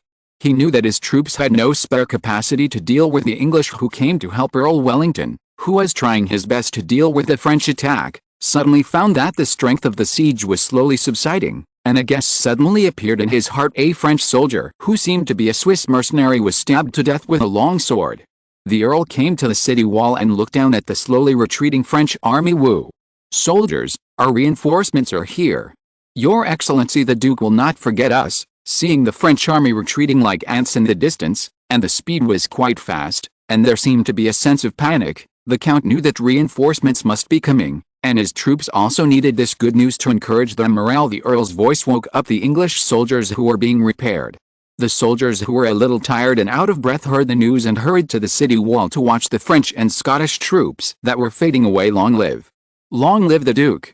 After a moment of silence, smiles gradually appeared on the tired faces of the soldiers, as if they had rehearsed. They shouted in unison. The cheering soldiers didn't have to wait long. In less than an hour, Duke Edward, dressed in bright red armor, arrived in front of Huntingdon City with some delayed reinforcements. The Earl of Wellington had already arrived at the city, sent people to clean up the messy battlefield, and waited for the arrival of Duke Edward. Dear Mr. Earl, your performance is really shocking. I will personally ask His Majesty Edward for your credit. Duke Edward, on the horse, hurriedly dismounted after seeing Earl Wellington, who was welcoming him, looked at Earl Wellington's blood-stained clothes, and couldn't help sighing. This is God's blessing. I also want to thank you for your timely support. Earl Wellington still maintained his usual modesty in front of Duke Edward. Okay, my warrior, let's go into the city together. As he spoke, Duke Edward took Earl Wellington's hand and walked into Huntingdon City step by step. Your Excellency, the Duke. We suffered close to 2,000 casualties in the defense of Huntingdon City this time, and now there are less than 1,000 soldiers left in the city. After the welcome banquet, Duke Edward and Earl of Wellington began to discuss the results of the war. With a conservative estimate, the Scots died close to more than 1,000 people, while the Swiss mercenaries lost nearly 1,000 people in battle, and countless were injured. As for our 1,000 musketeers, only more than 100 people were shot and wounded by the English because of the distance. However, there is not enough gunpowder. In Puteoli, a small town only about 20 miles away from Huntingdon, the deputy commander of the French army was reporting the battle damage to the commander of the joint army, His Excellency Dio. Sure enough, the English are just as my father said, they are still so difficult to deal with. It seems that our army has no desire to fight. The death rate of the troops in Huntingdon this time has accounted for more than 2 floors, and the army's bearing capacity has almost reached its limit. The general limit of the ancient army's ability to withstand casualties is about 3 layers. You secretly arranged for people to go to Huntingdon, and said that the 2 sides had ceased fighting, and we will maintain this situation for now. Also, keep this matter from those Scots. Don't let them know. Otherwise, you will be in trouble. Major Dio thought about it, and he felt that he couldn't work his life for the Scots like this. Yes, I will arrange it. The deputy commander responded. P.S. Ladies and gentlemen, this book is scheduled to be released on June 1st. I hope to see the pirated version, or the fattened one, and give some support. This book will be on the shelves on June 1st. I hope everyone will support it. Thank you for pulling me down. Dakin is dead, a big reward. Chapter 87. Appointment and Removal. At this time, Duke Edward and Earl Wellington in Huntingdon City also chatted about the topic of armistice. Tell the truth, my lord, the treasury has no more pounds because of the riots in various places, and you know that there is a time limit for calling up militiamen to serve, and now I can only spend sterling to let these militiamen come to support you. So, the best way at the moment is to stop the war. Earl Wellington could hear the helplessness in Duke Edward's words, and could understand his mood. You are right. A truce is the best way. My soldiers are exhausted, and few of them want to fight those Scots and French. The Earl also had a look of approval on his face. He still had some understanding of the thoughts of his soldiers then. Do you think the French will agree? The Earl asked with some doubts. Don't think of the French so nobly. You have caused them a lot of casualties these days, and they are a group of hypocritical and shameless liars. They will not work for the Scots. Facing the doubts of the Earl, Duke Edward smiled disdainfully and explained to him in a contemptuous tone. Obviously, he doesn't pay attention to his old opponent, His Excellency the Duke. The next day, a secret envoy from the French army sneaked into Huntingdon City and secretly discussed with Duke Edward about the truce in the blink of an eye. 3 days passed. After helping Huntingdon City barely repair the city wall, and leaving 2,000 people to replace them, Duke Edward led the army back to England, and Major Deal also cooperated to leave more than 1,000 Scottish troops, and the rest of the army all withdrew to Edinburgh. Duke Edward stayed at Hadrian's Wall for a week and received the news that Major Deal had withdrawn his army to Edinburgh. Don't stop there. Start the army again and return to London. At this moment, the city of London is like the calm before the storm. Something seems to be brewing in the whole city, full of disturbing atmosphere. The feeling of Earl Boswell, who is in it, was even more obvious today. The Earl of Warwick suddenly called a meeting of the ministers of the regents.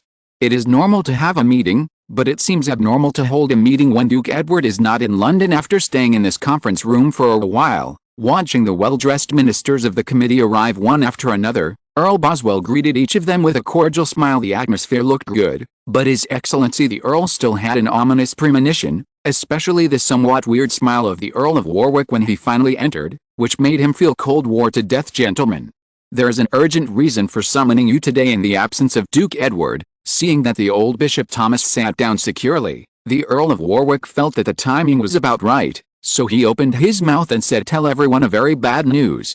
According to the report of the Chancellor of the Exchequer, there is no £1 left in the Treasury." Even though the ministers present had made preparations in advance, they were still a little surprised. Everyone did not expect that the Treasury, which was filled with pounds a while ago, has now reached the point of bankruptcy. I think the tax should be increased. Recently, the export volume of wool has increased greatly. A little increase should be enough. A plump minister was the first to express his opinion, and seemed to have a very good idea. That's a good idea. It's a good idea to collect some fees from that bunch of stingy merchants. Indeed, we can decide on this matter without bothering the council. It's simple and easy to use. Immediately, ministers expressed their support one after another. I disagree with this opinion. If taxes are raised, our economy will be even worse. Besides, gentlemen and nobles in many places are also engaged in wool business. Don't you think there are too few riots? Suddenly an uncoordinated voice appeared amidst the support, and a bald minister stood up and said sharply, "It seems that an opening has been opened," and many voices of support appeared on the scene. "You can't say that. The merchants are a bunch of greedy people. It's right to charge them some taxes. Besides, I don't think there will be many local gentlemen and nobles who want to participate in business." The bald minister directly refuted the buxom minister's words righteously, choking him speechless. The words of the bald minister represent the values of the entire society. Businessmen are greedy and stingy. It is shameful for nobles to do business. It is a shameful thing to humiliate a noble family. So he knew that the bald minister was talking nonsense, but the plump minister couldn't refute it. He couldn't say that many nobles were in business, so he would offend the local nobles. "Okay. Everyone, stop arguing. I think the reason for the empty treasury is that there are too many riots in the tunnels." Suddenly, the Earl of Warwick gave the plump minister a step, and won a grateful look from the plump minister. "Yes. It's all the rioters' fault. That's right. These people really deserve to die. I think it's the Duke of Somerset's fault." "What enclosures?" "Yes. It's all the Duke of Somerset's fault." Suddenly, the painting style changed suddenly, and the quarrel turned into a criticism meeting of the Duke of Somerset ministers. "We still abolish the Duke of Somerset's ruling position, so I think the local riots will stop a lot." "I agree." "I agree too." The bald minister suddenly stood up and made a shocking statement, and also labeled the Duke of Somerset as the main cause of the local riots, which was supported by some people. Hearing these words, Earl Boswell was ready to object, but the strange thing was that none of the ministers who belonged to Duke Edward spoke, and none of them were interested in speaking. Seeing this, even though the sun outside the window was already shining on him, the Earl still felt chills all over his body. After thinking for a while, the Earl, who has always been timid and cautious, chose to sit down slowly and watch with a blank expression. Then, "Since everyone thinks the Duke of Somerset is unfit to govern, let's go to the polls." Hearing this, the Earl of Warwick finally concluded, and initiated a vote. The bald minister immediately raised his hand, and then the ministers belonging to the Earl of Warwick also raised their hands. And then the neutral faction headed by the Duke of Houghton also raised their hands at this time. What was surprising was that Bishop Thomas, who supported Duke Edward's supremacy, actually abstained from the vote. It was very clear what it meant. What was even more chilling was that the remaining 3 ministers also slowly moved their right hands. They also knew that they were embarrassed and covered their faces with their hands, knowing that he had no choice. Earl Boswell could only slowly raise his trembling right hand, and could not help covering his face. Okay. Since everyone basically agrees, in accordance with legal procedures, I announce, Edward Seymour, Duke of Somerset, abolishes the consul's position from today. That is, he will no longer hold a consul's position on January 5, 1549. According to the regulations set up after the Duke of Edward took office, only 3/4 of the ministers agreed to abolish any minister's position in the Regent Committee, and the ministers present to vote must not be less than 12, thanks to Hellcat and Deccan, who pulled me down for their big rewards. Chapter 88 Captured Duke Edward. He didn't expect that this special regulation was originally set up to protect his ruling position among the regents, but the Earl of Warwick used the regulation to remove him from his post. The faces of all the people present changed. Even though the result of the vote had been predicted, the ministers couldn't believe that this moment had really come. The Duke of Somerset, who ruled England for 2 years, thus came to an end at the same time. The meeting had just ended, not far from Whitehall Palace, and the guest here this time was His Excellency Bishop Thomas. At this time, Bishop Thomas was like an ordinary old man, with silver hair on his head, a 2-inch beard on his chin, and wrinkles on his face. His smile was like a blooming chrysanthemum, giving people a sense of intimacy. However, his complexion was much more ruddy than that of ordinary old men. His eyes were wide open, and there was no trace of turbidity in the eyeballs, and there was a strong sense of shrewdness and cunning. This is Edward's direct impression of the minister left by his father in front of him. Your Majesty. Duke Edward was defeated today, but it was in vain. John Dudley, Earl of Warwick, is another Duke Edward. Seeing the young king in front of him listening seriously, the bishop couldn't help but sigh with emotion for Edward. The bishop is quite satisfied. Like Henry VIII, he loves to read, believes in Protestantism, has a broad mind, and does not have the common problem of nobles, luxury. Based on these points alone, His Excellency the bishop felt very satisfied. He felt that this was the merit of being a good king, so Edward asked him to do several things, and he did them one by one. After all, the powerful ministers will fall one day, but the king will never fall. In fact, if Edward had not died as early as in history, His Excellency would have made the right investment this time. Yes. Your opinion is the same as mine. The Earl of Warwick is a cunning wolf, just like Francois de Lorraine of the Guise family in France, who is ambitious during the period of the current French King Francois I. In addition to the Lorraine region they originally controlled, the Guise family also controlled the northern and eastern provinces of France. They had strong power and connections throughout France. It can be called the first family of France. So, I think with the wisdom of His Majesty the King and the guidance of the ministers, it is possible to govern England. The ministers also hope that you will come to stop this political chaos and solve the local riots. Bishop Thomas spoke seriously, without blinking his eyes, and his pupils shone brightly, as if he had great confidence in Edward. Okay. At first I felt that I was still young and didn't want to get involved in politics prematurely, but you have so much confidence in me that you came to persuade me yourself. Then I will try, and I will trouble you at the Regency Council.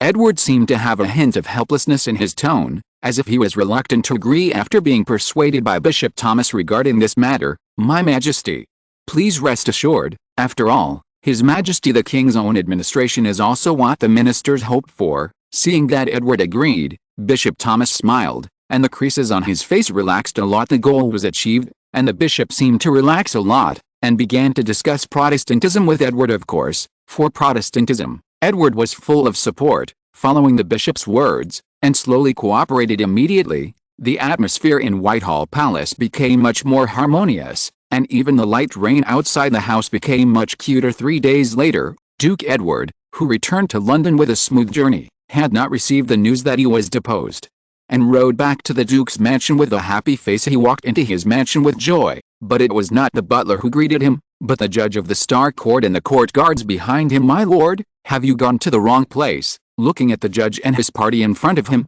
the Duke became very angry, and his happy mood suddenly turned cloudy. I think the seat under Sir Harville's buttocks doesn't want to sit. Hearing the threatening words of the Duke in front of him, even Jackson, who had handled major cases before, couldn't help feeling a little nervous. Sir Harville was one of the main justices of the Star Chamber and Jackson's immediate boss, overseeing his promotion. Honorable Duke, we are ordered by the Regency Council, and we need you to cooperate with us. Hearing the words of the little judge in front of him, how could Duke Edward not understand that during his absence, something must have happened? and he might have lost his power in this case. Then, well, I'll talk to my wife first. Duke Edward tried to restrain his emotions and said with a smile, yes. We'll wait for you here. Jackson thought for a while after hearing this, and agreed. Glancing at the Star Chamber court officials headed by Jackson, Duke Edward's heart, which has always been stable, trembled uncontrollably. The Star Chamber Court was the highest judicial institution in England from the 15th to the 17th century. Founded by King Henry VIII in 1487, the court was named after it was set up in a hall with a star-shaped roof in the Palace of Westminster. The Star Chamber was established in 1487 and is named after a star-shaped wall on the roof of the Palace of Westminster. Together with the British Privy Council and the British High Court, it constitutes the most important autocratic machine in British history. For example, anyone who knows the genealogy of the Ming dynasty knows that it has a Bees-Hung-Fuzi, which has independent judicial power, and the Star Chamber Court is like this. At that time, the Star Chamber Court was dedicated to punishing nobles who were not loyal to the king and even conspired to rebel. Members are composed of Privy Council officers, bishops and senior judges. Directly under the king's manipulation, the scope of its powers has been continuously expanded, and its punishment methods are very cruel. Before the Revolution, it became a tool used by the absolute monarchy to persecute the Puritans. After the outbreak of the British Bourgeois Revolution, on July 5, 1641, the Long Parliament passed a resolution to abolish this reactionary institution. Back in the hall, Duke Edward saw his wife, Mrs. N, walking anxiously with several maids. Edward, what's going on here? Why are the people from the Star Chamber Court here? Seeing that Duke Edward was back, Mrs. N seemed to have found a backbone, and quickly asked a series of questions. It's nothing. It's just that your husband has been exempted from the ruling position. Don't worry, stay at home and wait for me to come back. For his wife, Mrs. N, Duke Edward still likes it very much. As the son of a knight, Mrs. N's family was very helpful to the Duke. It can be said that Mrs. N helped Duke Edward get his first pot of gold. Without her, he would not be what he is now. So even in the face of his younger brother, he would not back down. Edward, promise me, you must come back safely. Although she heard what the Duke said, Madame Anne knew that things were not that simple. With a crying voice, Lady Anne hugged Duke Edward and whispered near his ear, if you're listening to this novel on a channel other than Fanfic World, it means they downloaded and uploaded it without effort. We cordially invite you to visit our channel, Mundo Fanfic Novelists. There you'll find the original version of this story, and you can explore many other novels of various genres. We're waiting for you to immerse yourself in a world of incredible novels. Chapter 89, another chapter of Shushu. Just as Duke Edward was taken away by the Star Chamber Court, the Earl of Warwick was presiding over the meeting in the meeting room of the Palace of Westminster belonging to the Regency Council. Gentlemen, after a few days of sorting out by several justices of the Star Chamber Court, Mr. Edward Seymour, Duke of Somerset, committed the following crimes: crimes of dereliction of duty, crimes of connivance, crimes of arrogance, embezzlement of royal assets, etc. So after the deliberations of several justices and several ministers, a decision is hereby promulgated. Edward Seymour lifted the title of the Duke of Somerset, restored his title of knighthood, and lifted the post of England's ruling position and the post of General of the Army. His crimes are currently being further confirmed, so he is hereby detained. Earl of Warwick's voice was loud, although his tone was very peaceful, but Earl Boswell could still feel his pride and joy whether he agreed or disagreed. Lord Boswell knew that he could only remain silent for the time being, and the entire council was now ruled by the Earl of Warwick. After the Earl of Warwick finished speaking, he observed the reactions of the ministers, and the meeting room was silent for a while. I think this judgment is still feasible, but now we need to elect a new ruler. After all, if a flock of sheep doesn't have a leader, they can't outrun a pack of wolves at this time. The bald minister took the lead in expressing his opinion, and it was a shocking opinion. I think the Earl of Warwick is the most suitable to be in power among the people sitting here, and only his prestige can compare with the original Duke Edward. After saying what he wanted to say, the bald minister sat down gently. His face was beaming with joy, and he was extremely proud. After saying this, the ministers present looked at me and I looked at you, and the atmosphere became even more silent. Gentlemen, in my opinion, the establishment of a consulate was a mistake, and there has never been such a position in the history of England. No one can control the power of the king, and only the king can truly govern the country, and our king, His Majesty Edward, is a wise king.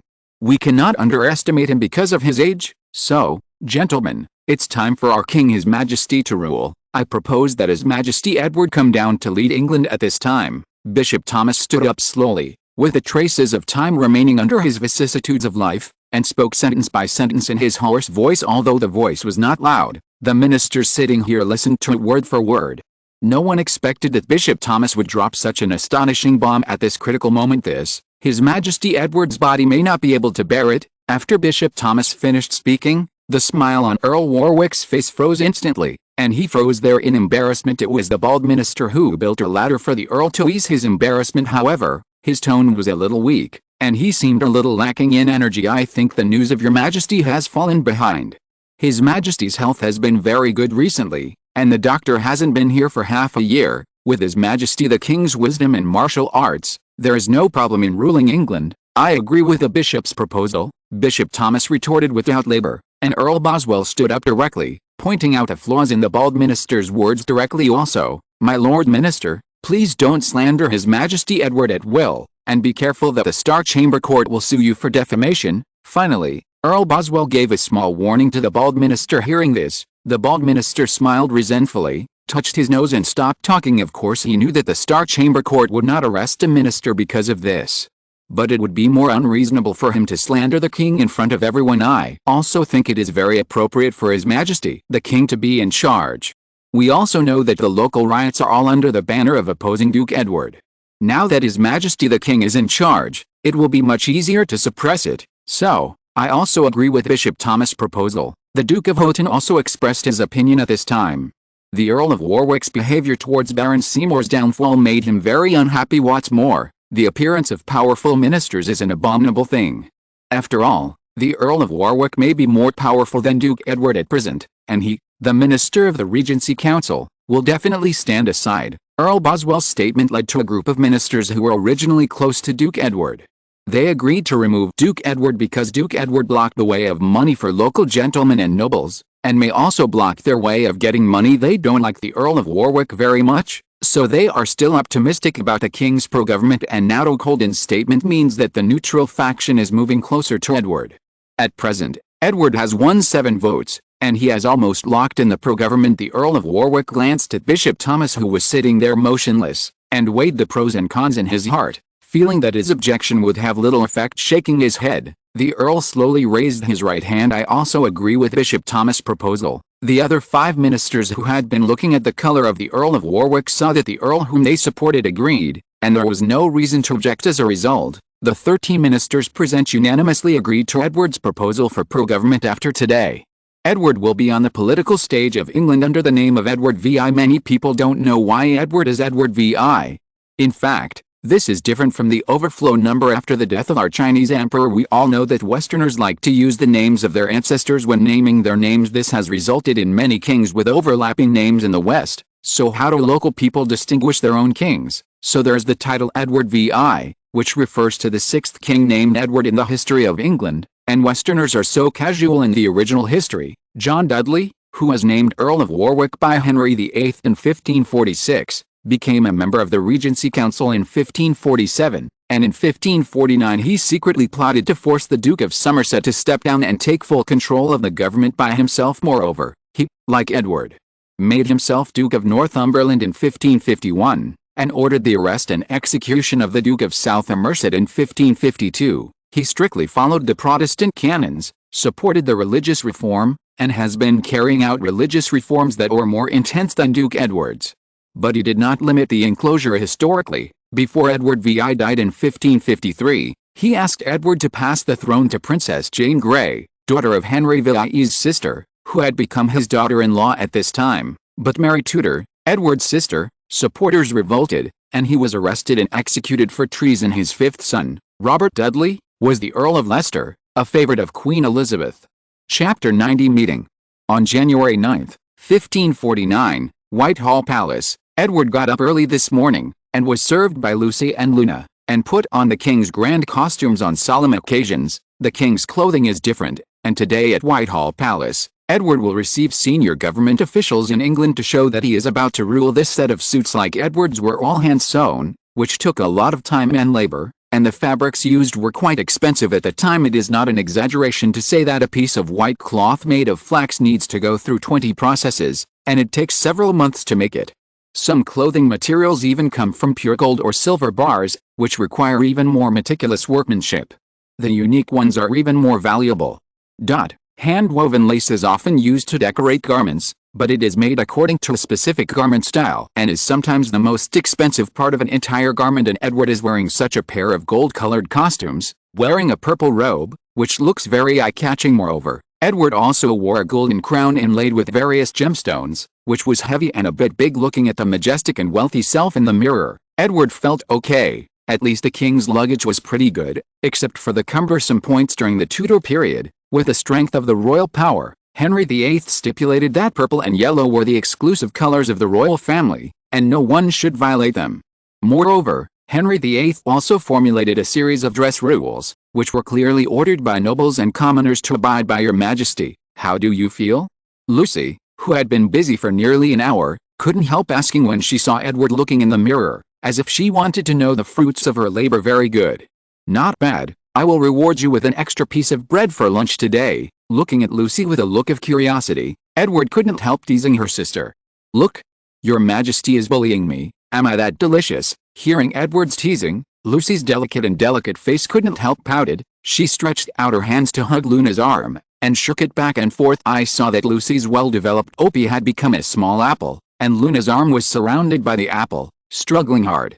And because the swing was too violent, even a small half of the jade plate was exposed. Edward couldn't help sneaking a glance, and stared blankly. Seeing this scene, he couldn't help thinking of replacing others with himself, and rescued Luna's suffering and constantly struggling arm. Your Majesty the King. Does it look good? Edward heard Lucy's crisp voice. What? The clothes are pretty. Lucy, you serve well, and you really deserve praise. Edward reacted immediately, and praised Lucy's service level without hesitation. As soon as the words came out, Edward couldn't help giving himself a thumbs up. Your Majesty. Do you want to see it? Come.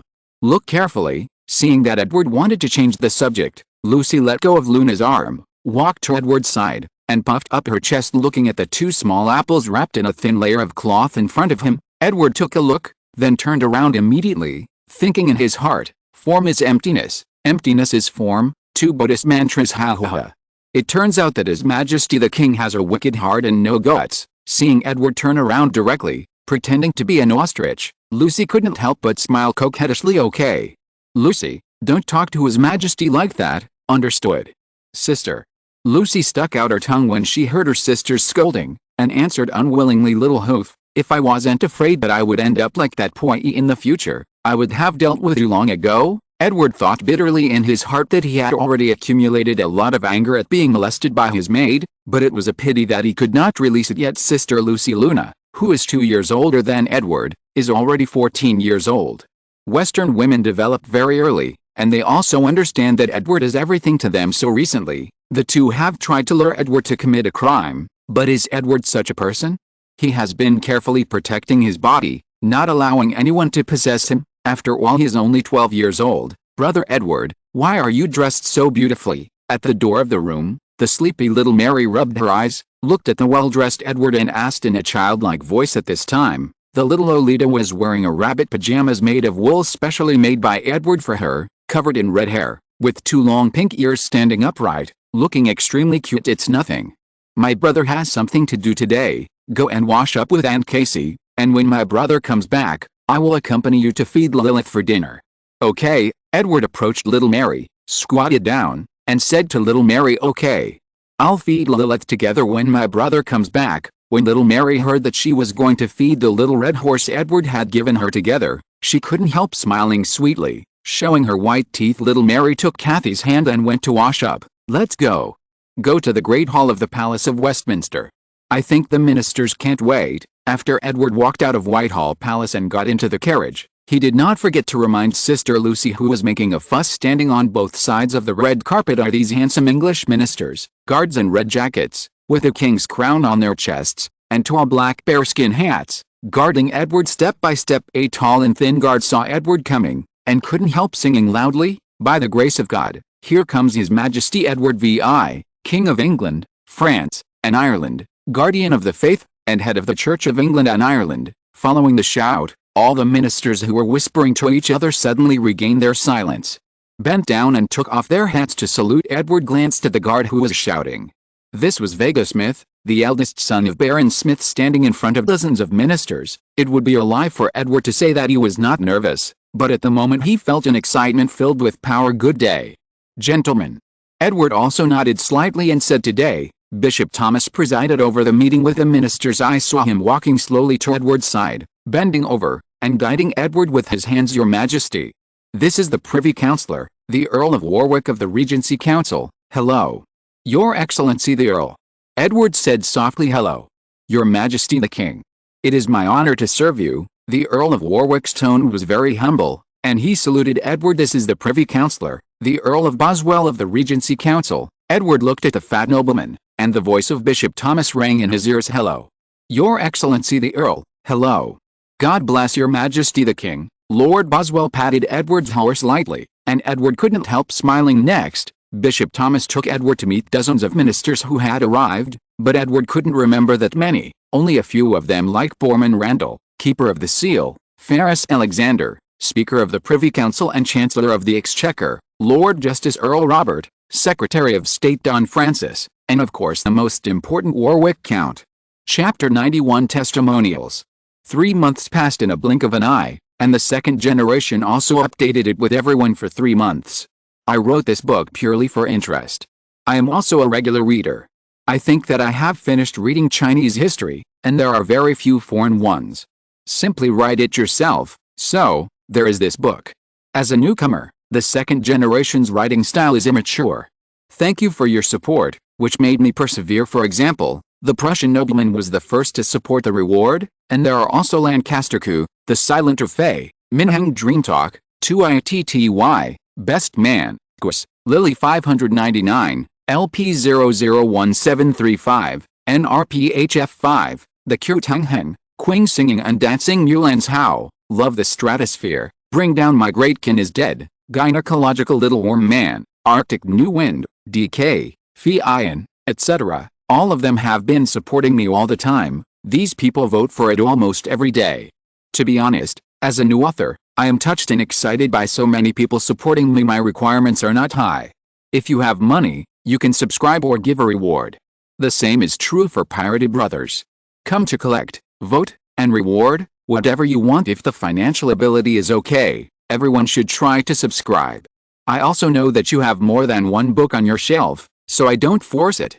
Not to mention money, if there are too few subscriptions, my face will not look good. Therefore, if you have a monthly pass, please vote for me as much as you want. You are welcome. Finally, I would like to thank the editor-in-chief, yes, a beautiful editor, and my responsible editor, Huaya. Thanks to their recommendations, otherwise the score of this book would be even worse, although it is already very poor. Not to mention, there will be 3 shifts tomorrow, 2 shifts the day after tomorrow, and it will return to normal the day after tomorrow. Forgive the difficulties of a college student, especially a college student with a lot of classes. Chapter 92 Meeting. After receiving these ministers, Edward invited all the ministers who participated in the meeting to come to the Palace of Westminster to hold his first meeting in charge at the long conference table. Edward sat at the head seat, Bishop Thomas on the left, Earl of Warwick on the right, and the rest of the ministers sat down in turn. Ministers, today's meeting is of great significance.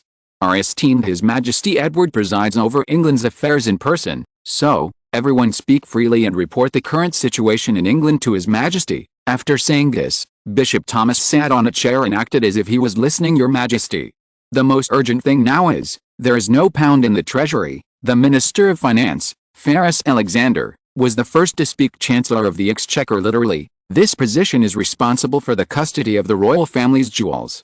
However, as a basic privilege of the king, before Queen Anne came to power and before the Bank of England issued national debts, the law stipulated that all precious metals in the kingdom belonged to the king, and the king used the coins for payment.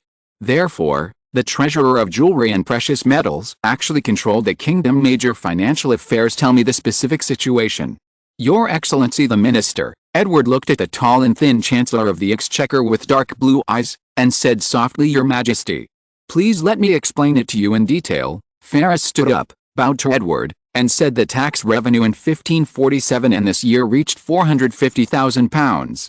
Adding in the £80,000 from the dissolution of the priory, the total income reached £530,000. Hearing such a huge income, the ministers present were all surprised. Ordinary nobles can only earn such a figure in their lifetime. However, after deducting the military expenses for the expedition to Scotland and the suppression of riots in various places, there is only £80,000 left in the treasury. There is also the Navy's annual military expenditure of £30,000 and the salaries of the ministers in London. £80,000 are not enough, and the treasury still owes the salaries of the ministers to £20,000. After saying this, the Chancellor of the Exchequer sat down as if nothing had happened, staring at Edward with staring eyes. Not only him, the other ministers also stared at Edward with staring eyes. Without saying a word, Edward just wanted to say about tax increases, but when he came back to his senses, I thought, am I taking the blame for these guys? If I raised taxes as soon as I took office, my reputation in that place would be stinky, and it will not be easy to reverse it in the future. Sir John, how many pounds are left in the royal household? Edward looked at a short and fat minister not far from him, and asked him. Here, Your Majesty. The royal family's income has been cut a lot this year due to the riots in various places. Except for the necessary expenses, there are only £30,000 left. But it will take, it's nothing to worry about.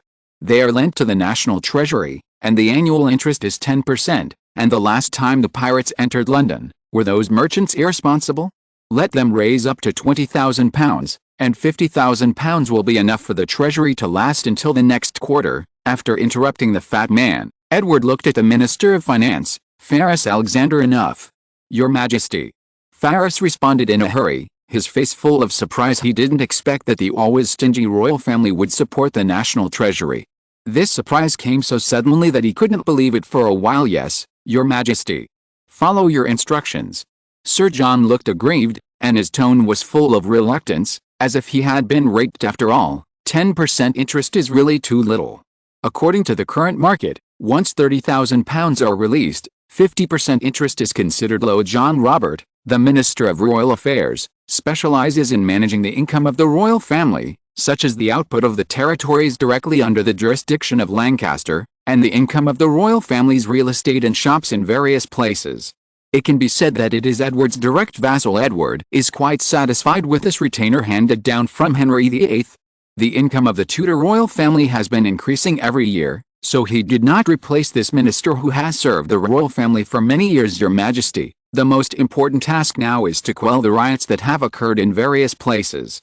This riot not only disrupted the revenue of the treasury, but if it is allowed to continue, the rule of the royal family will be in danger. The chief constable who spoke next was John Dudley, Earl of Warwick, Lord Constable, Chief of Police. The name sounded like a police job, but it was actually a military job. This position is very subtle. If Lord is not added, it actually refers to the sheriff, constable, appointed by the king in the counties and hundreds of households. The translation of chief of police is thus named.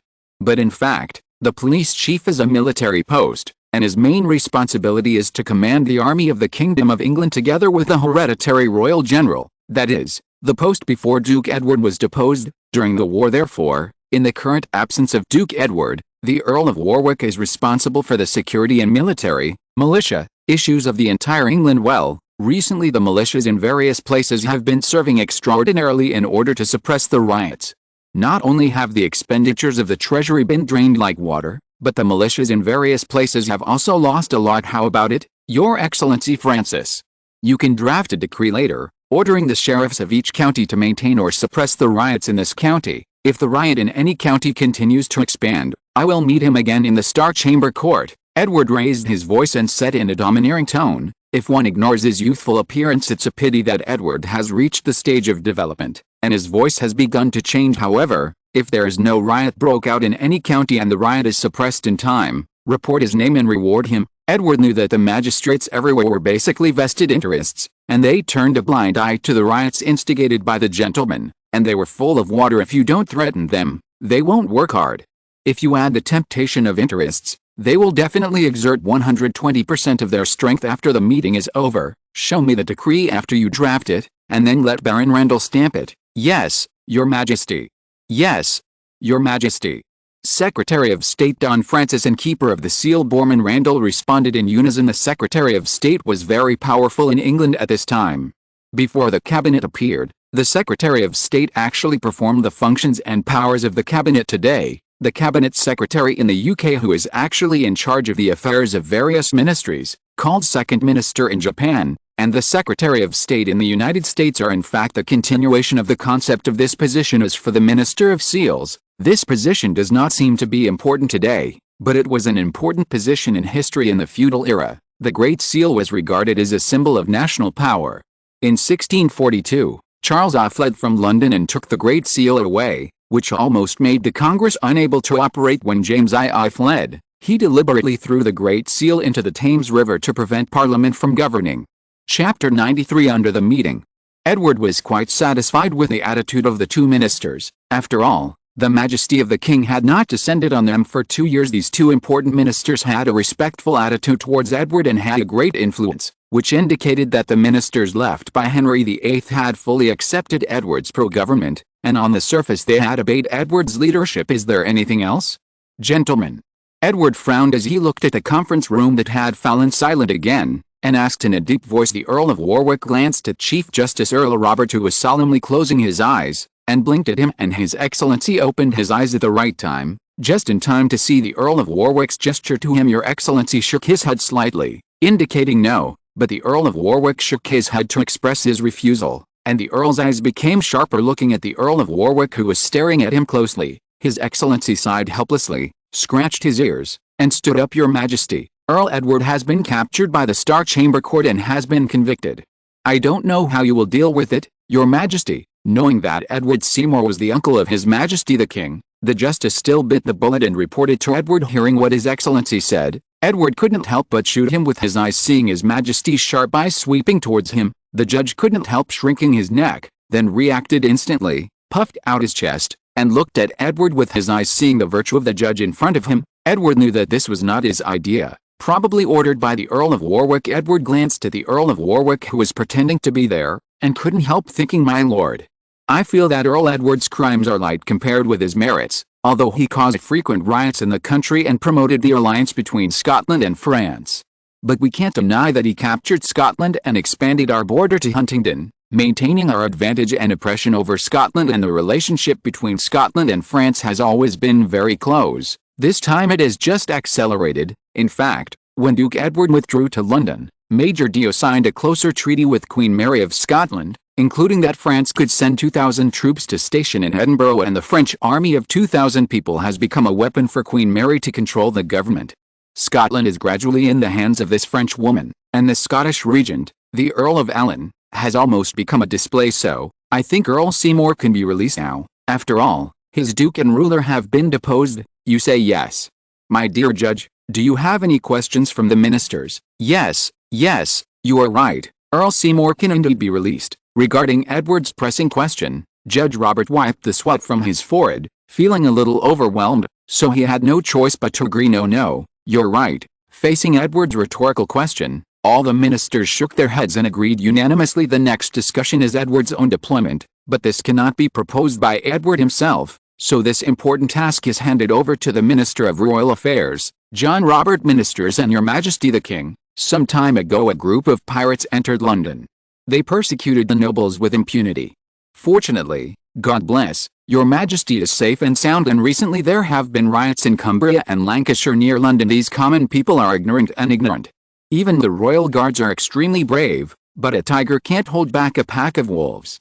So for the sake of all the people of England, and to protect the faith of our Lord, I propose that in order to better protect our king, the royal guard should be expanded from 500 to 3,000, so as to protect our Lord of England, the great His Majesty Edward. Sir John didn't say anything, and when he spoke, he was eloquent, and a long paragraph of words came out of his mouth like a machine gun, which made Edward admire him. After finishing speaking, Sir John licked his lips, and his mouth moved, as if he was thirsty. After Sir John's long speech, the ministers of the court became silent again, caring for each other. Seeing this, Sir Thomas More, the Speaker of the House of Commons, who was sickly, gestured to the Speaker of the House of Lords, Baron Bradham. With his eyes the Baron glanced at Mr. Jazz, and then he seemed to have not seen him, and went to have a pleasant chat with a minister beside him. Shaking his head alone, Sir Moore could only stand up by himself.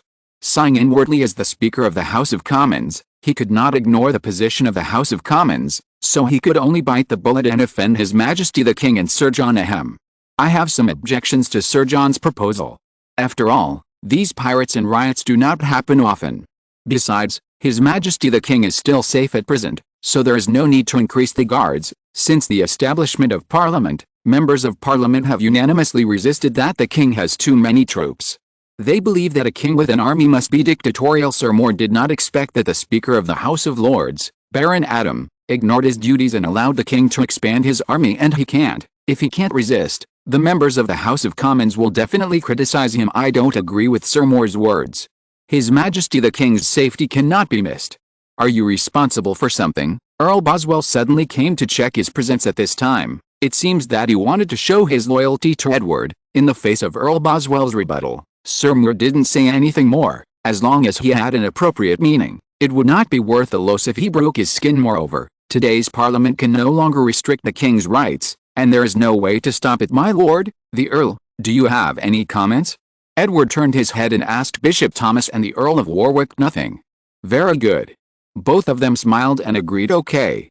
Everyone, does anyone have any objections to Sir John's proposal? Edward then turned his head and asked the ministers present. What responded to Edward was a quiet breath. Okay. Then I agree with Sir John's proposal in public. Sir John, come to Whitehall Palace later. Let's discuss about expanding the guards. After Edward announced that the proposal was confirmed, he said to Sir John, Minister of Royal Affairs, if there is nothing else, let's end the meeting. Edward spread his hands, stood up, and said to the ministers with serious faces, May God bless you, Your Majesty. Chapter 94 Reunion. Sitting in a luxurious carriage, Sir John, the Minister of Royal Affairs, also followed Edward back to Whitehall Palace. Sitting in the carriage, Edward looked at the cautious Sir John, and couldn't help smiling slightly. My Lord Minister, don't be so nervous. Relax. Yes, Your Majesty, your concern for me is really touching. Looking at the minister in his 50s sobbing slightly, he was wearing a pair of presbyopic glasses. The chunky minister was so familiar with flattering. Edward was speechless. I am afraid this is a fault brought about by serving his father Henry VIII. Honestly, my lord, how many pounds does the royal family have? Edward helplessly stopped the minister from moving, and asked aloud, Your Majesty. Sigh. The royal family originally had £130,000 a year, but after deducting royal expenses and the £30,000 you lent to the treasury just now, it is only about £40,000 now. After finishing speaking, Mr. Jazz looked at Edward with a look of resentment, just like a wronged housewife. Creak creak. Seeing Sir John's wretched eyes, Edward couldn't help but feel a little disgusted. Just when he was about to stop him, the carriage shook involuntarily. Your Majesty, this road is a bit uneven. The trembling voice of the groom who was driving reached Edward's ears. Edward didn't say anything when he saw this, but the groom outside the carriage gently stroked his chest and let out a sigh of relief, feeling his butt bouncing. Edward suddenly thought of a good deal. If the carriage is installed with a spring, it will stop shaking. What a great business opportunity this is. How many nobles and wealthy businessmen are there in Europe? This is a business that makes money more slowly than selling wine, but makes more money. Your Majesty. Your Majesty. Seeing the young king standing still, His Excellency the minister panicked. Oh. It's nothing, you will take out the £40,000 later, as military expenses for expanding the guard army. Edward looked at Sir John, who was showing a pitiful gesture in front of him, and said mercilessly, Yes. Your Majesty, your decision is still so wise. After hearing Edward finished speaking, Sir John returned to his flattering form. Okay. Let's talk about it later when Baron Smith arrives. Yes, Your Majesty.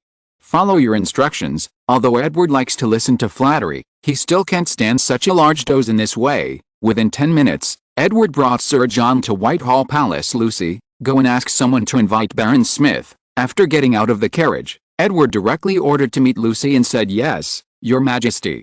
Lucy bent over and responded sweetly, Let's go have a cup of tea. Sir John. Edward said to Sir John behind him, Yes. Your Majesty, you are really amazing. How do you know that I am thirsty?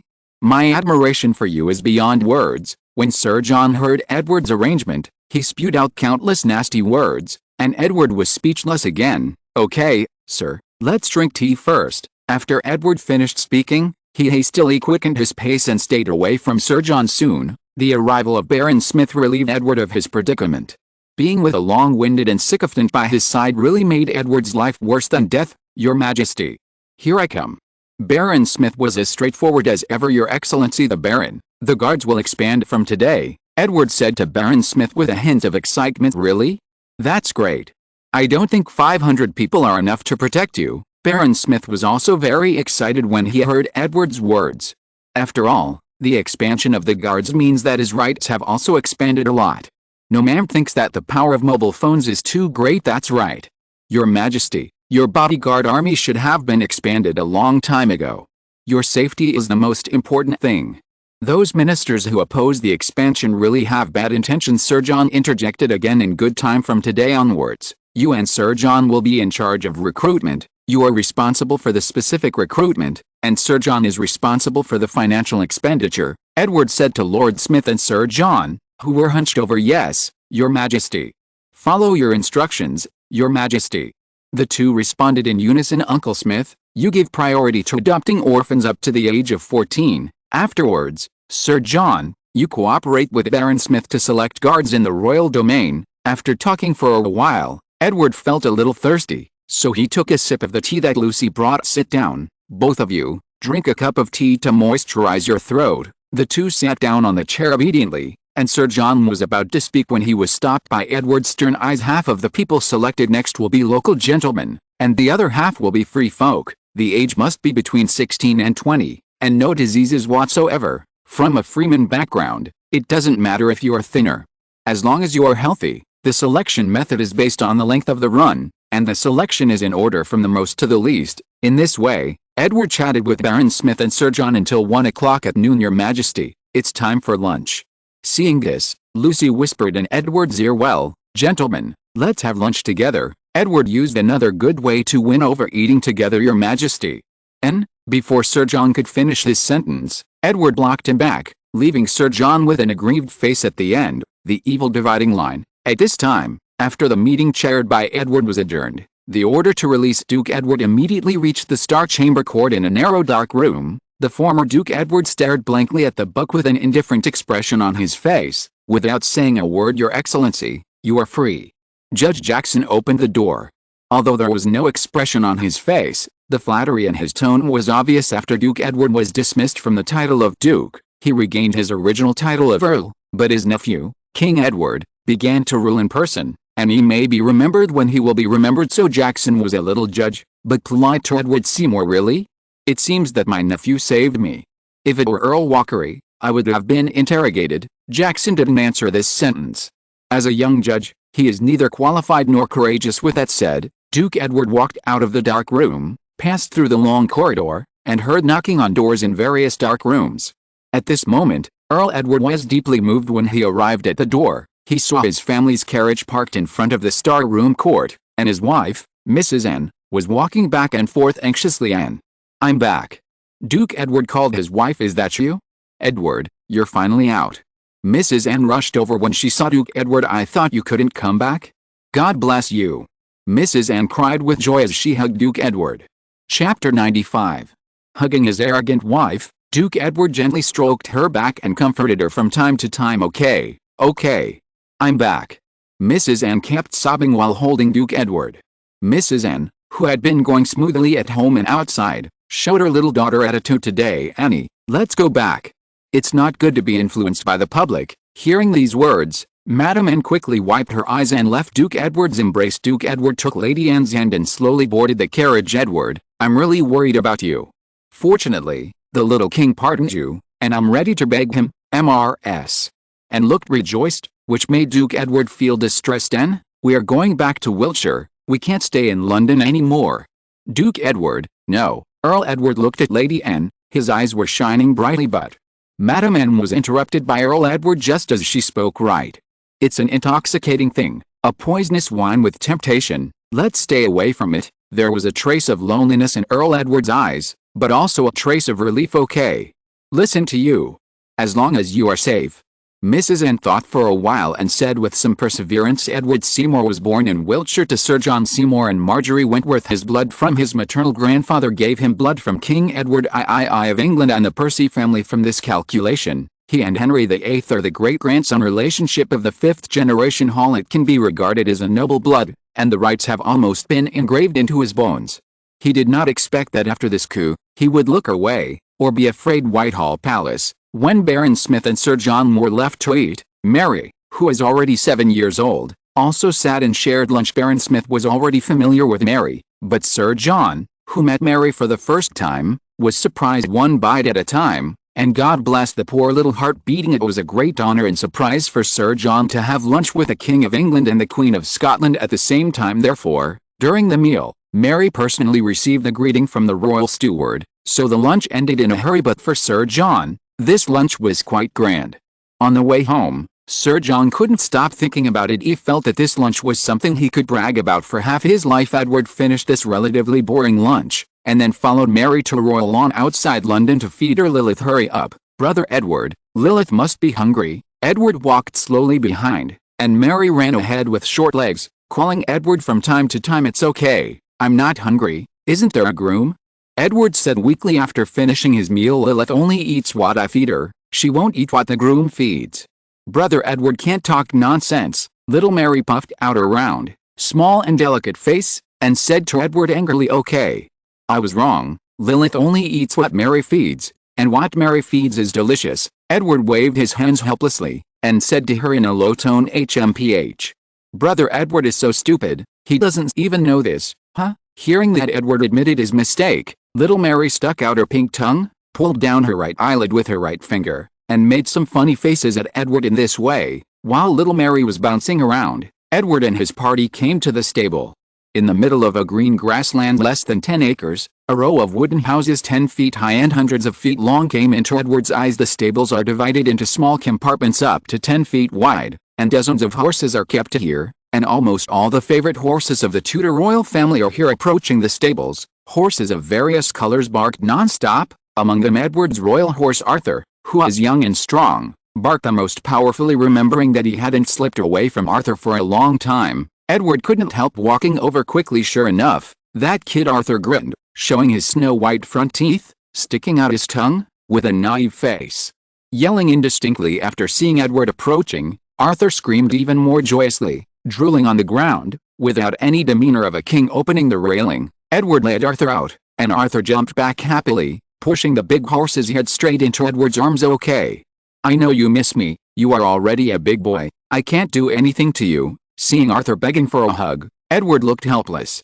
Arthur was only a little taller than Edward when he was a child. 2 years later, Arthur has reached the youth of the horse, with a height of about 5 feet, 1.5 meters, at the shoulder, and it is difficult for Edward to ride it. Shall I tell you that Edward is only 1.4 meters now? With Lucy's support, Edward rode on Arthur and walked slowly towards little Mary. I saw little Mary holding up the feed and feeding it to the red foal in front of her mouthful. When she was accidentally licked by the foal's tongue, she laughed happily. Arthur, who was under Edward, suddenly became excited, breathing hot air, and rubbing his front feet on the ground from time to time. Hey, she's just a 1-year-old girl, you can do whatever you want, I don't want to live. Seeing Arthur's appearance, Edward couldn't know what it was thinking, so he slapped it on the head without saying a word and taught him a lesson. Come on, I haven't taken you for a few days, let you have a good time today. Instead of looking at Arthur's grievance, Edward said, see her in a few days, I will help you find some beautiful young and strong mares, so that you will be happy. After saying this, Arthur immediately became alive and started running with his ponytail flicked. Edward enjoyed this feeling of driving. Some cold January winds blew across his face, but the grass had already grown on the ground. Arthur stepped on puddles from time to time, swaying around. This feeling was very refreshing. Close your eyes and enjoy the peace. Suddenly, Edward heard the sound of 2 horses running, and doubts arose in his heart. Edward, I'm back.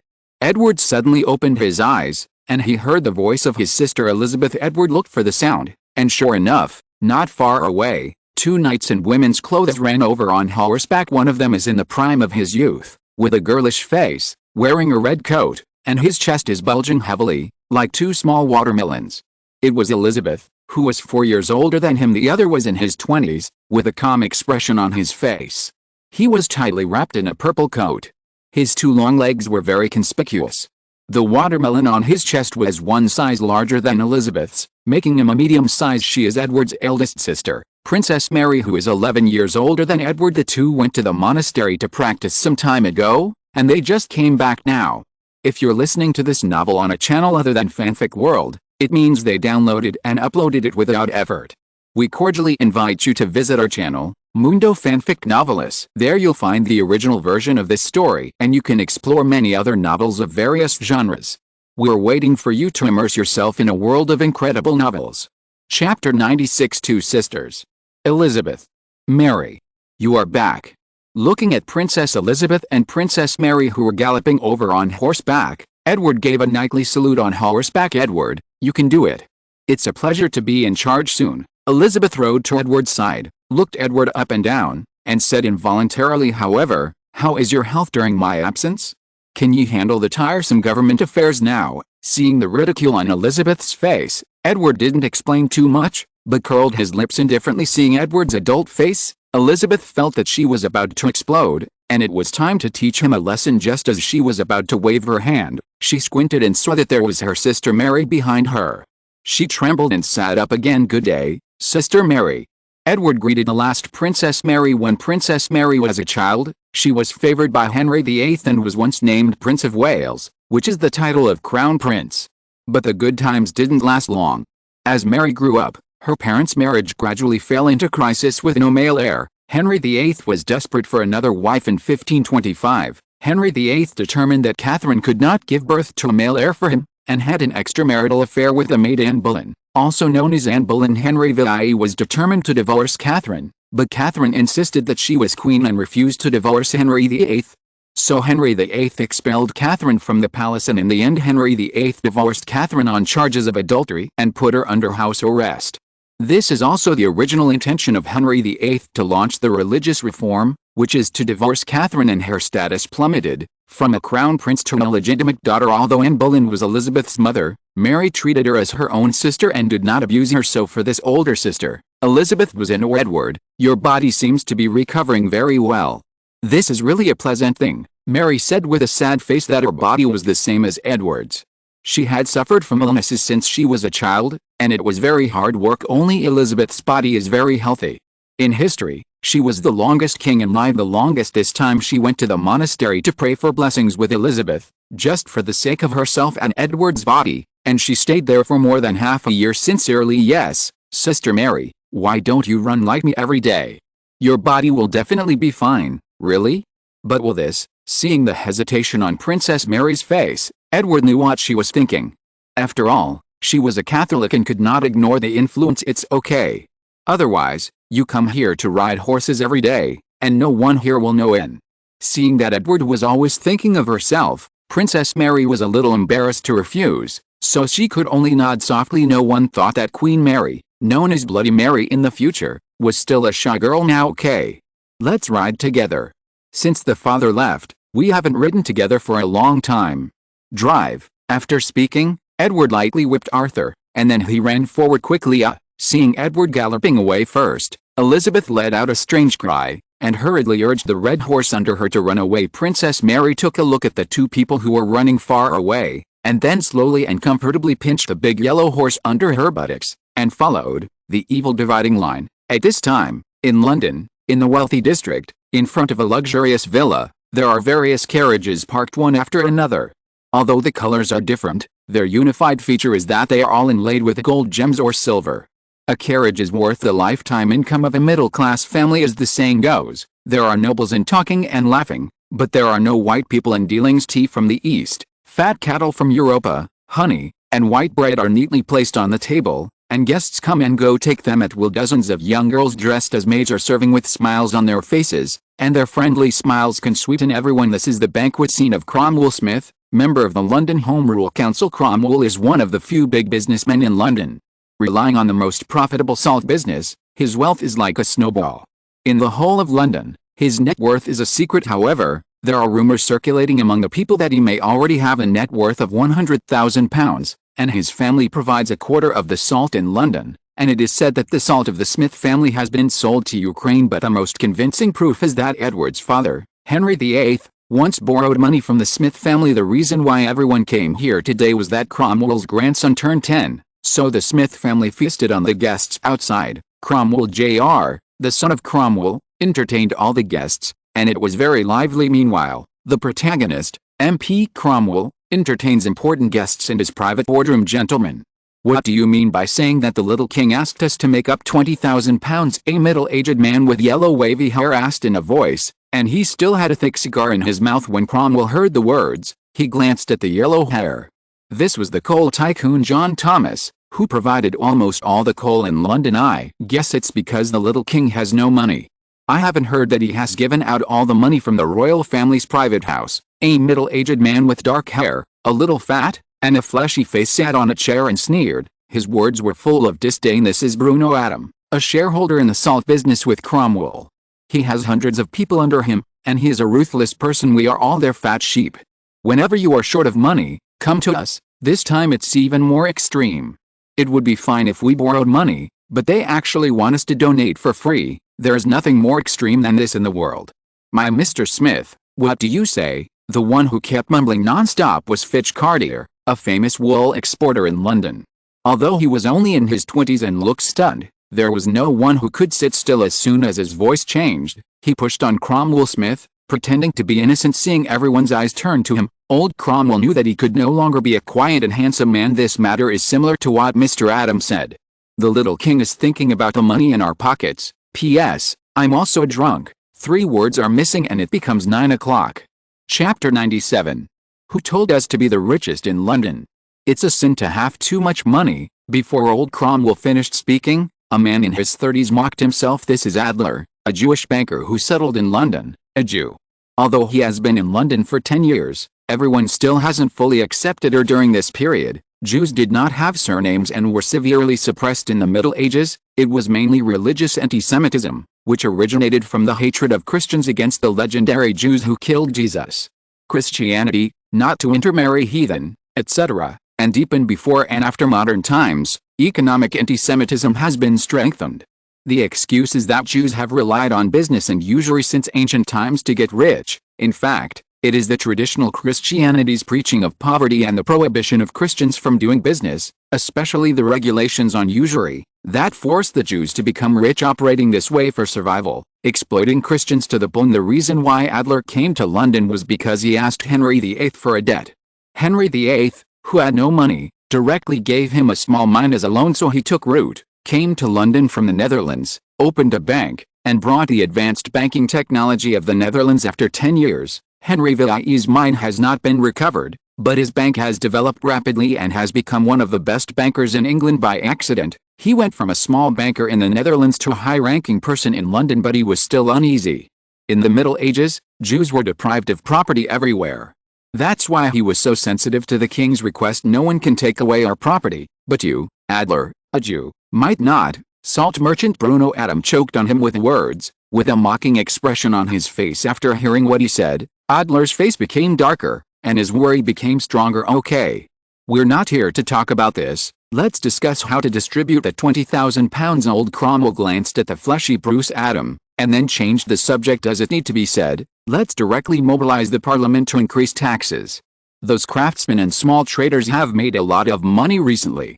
I want to pay a little more tax, and they will be willing. Coal tycoon John Thomas said directly without thinking. His words represented the aspirations of everyone present, and they didn't have the good intentions to pay the £20,000. That's it. But what reason do we have for taxation? Adler couldn't help asking when he heard about the tax increase. It is said that it is to build the city wall of London to protect those pirates who come suddenly. By the way, one more sentence is to congratulate His Majesty the King on his administration. Old Cromwell sat there, took a sip of tea, and closed his lips after a soft sentence came from his mouth. That's it. Maybe we'll make a fortune this time. The young wool merchant Fitch Cartier suddenly said something, with a surprised expression on his face. After hearing the wool merchant's words, everyone sitting there burst into laughter. The dividing line of all evil. The last canonization of the Duchy of Lancaster was on November 10, 1399. The new King Henry IV canonized his eldest son, Henry of Monmouth, Prince of Wales, as the Duke of Lancaster, and the Duke of Henry succeeded to the throne in 1413 as Henry V. At that time, the Duke of Lancaster merged with the throne again, and the Duke of Lancaster was abolished again. Although the Dukedom of Lancaster has not existed since 1413, the Duchy of Lancaster continues to exist as part of the Crown Estate and is one of the immediate domains of the King. It is also one of the only 2 principalities remaining in the UK in the 21st century, the other being the Principality of Cornwall. To this day, The principality is still the source of income for the current Queen of the World. The British monarch traditionally adds the Duke of Lancaster to his title. Lancaster covers more than 18,000 hectares, which is equivalent to the size of Hong Kong. The entire duchy has more than 30,000 people, of which there are only 5,000 freemen, and most of the rest are serfs of the Tudor royal family with more than 100 people. They came to the territory of Lancaster in a mighty manner. Your Excellency, where should we go first? Looking at the bloated Sir John on the horse, Baron Smith wiped his sweat and asked involuntarily, let's go to Anson Parish first. It's the largest diocese in the duchy. As he said that, Sir John picked up the water bag on the horse's back and drank it in big gulps. In this cold winter, the wind blowing his sweat made him look even colder. Mr. Jazz, we'll speed up and get out of the cold soon. Haha. As he spoke, Baron Smith couldn't help speeding up his pace, and with a whoosh, he ran in front of Sir John. Bugger, rough man. Cursing, Sir John couldn't help clamping his legs, and the horse on his crotch also accelerated to follow. Soon, they saw a large white windmill spinning rapidly, which was the conspicuous target of the mill.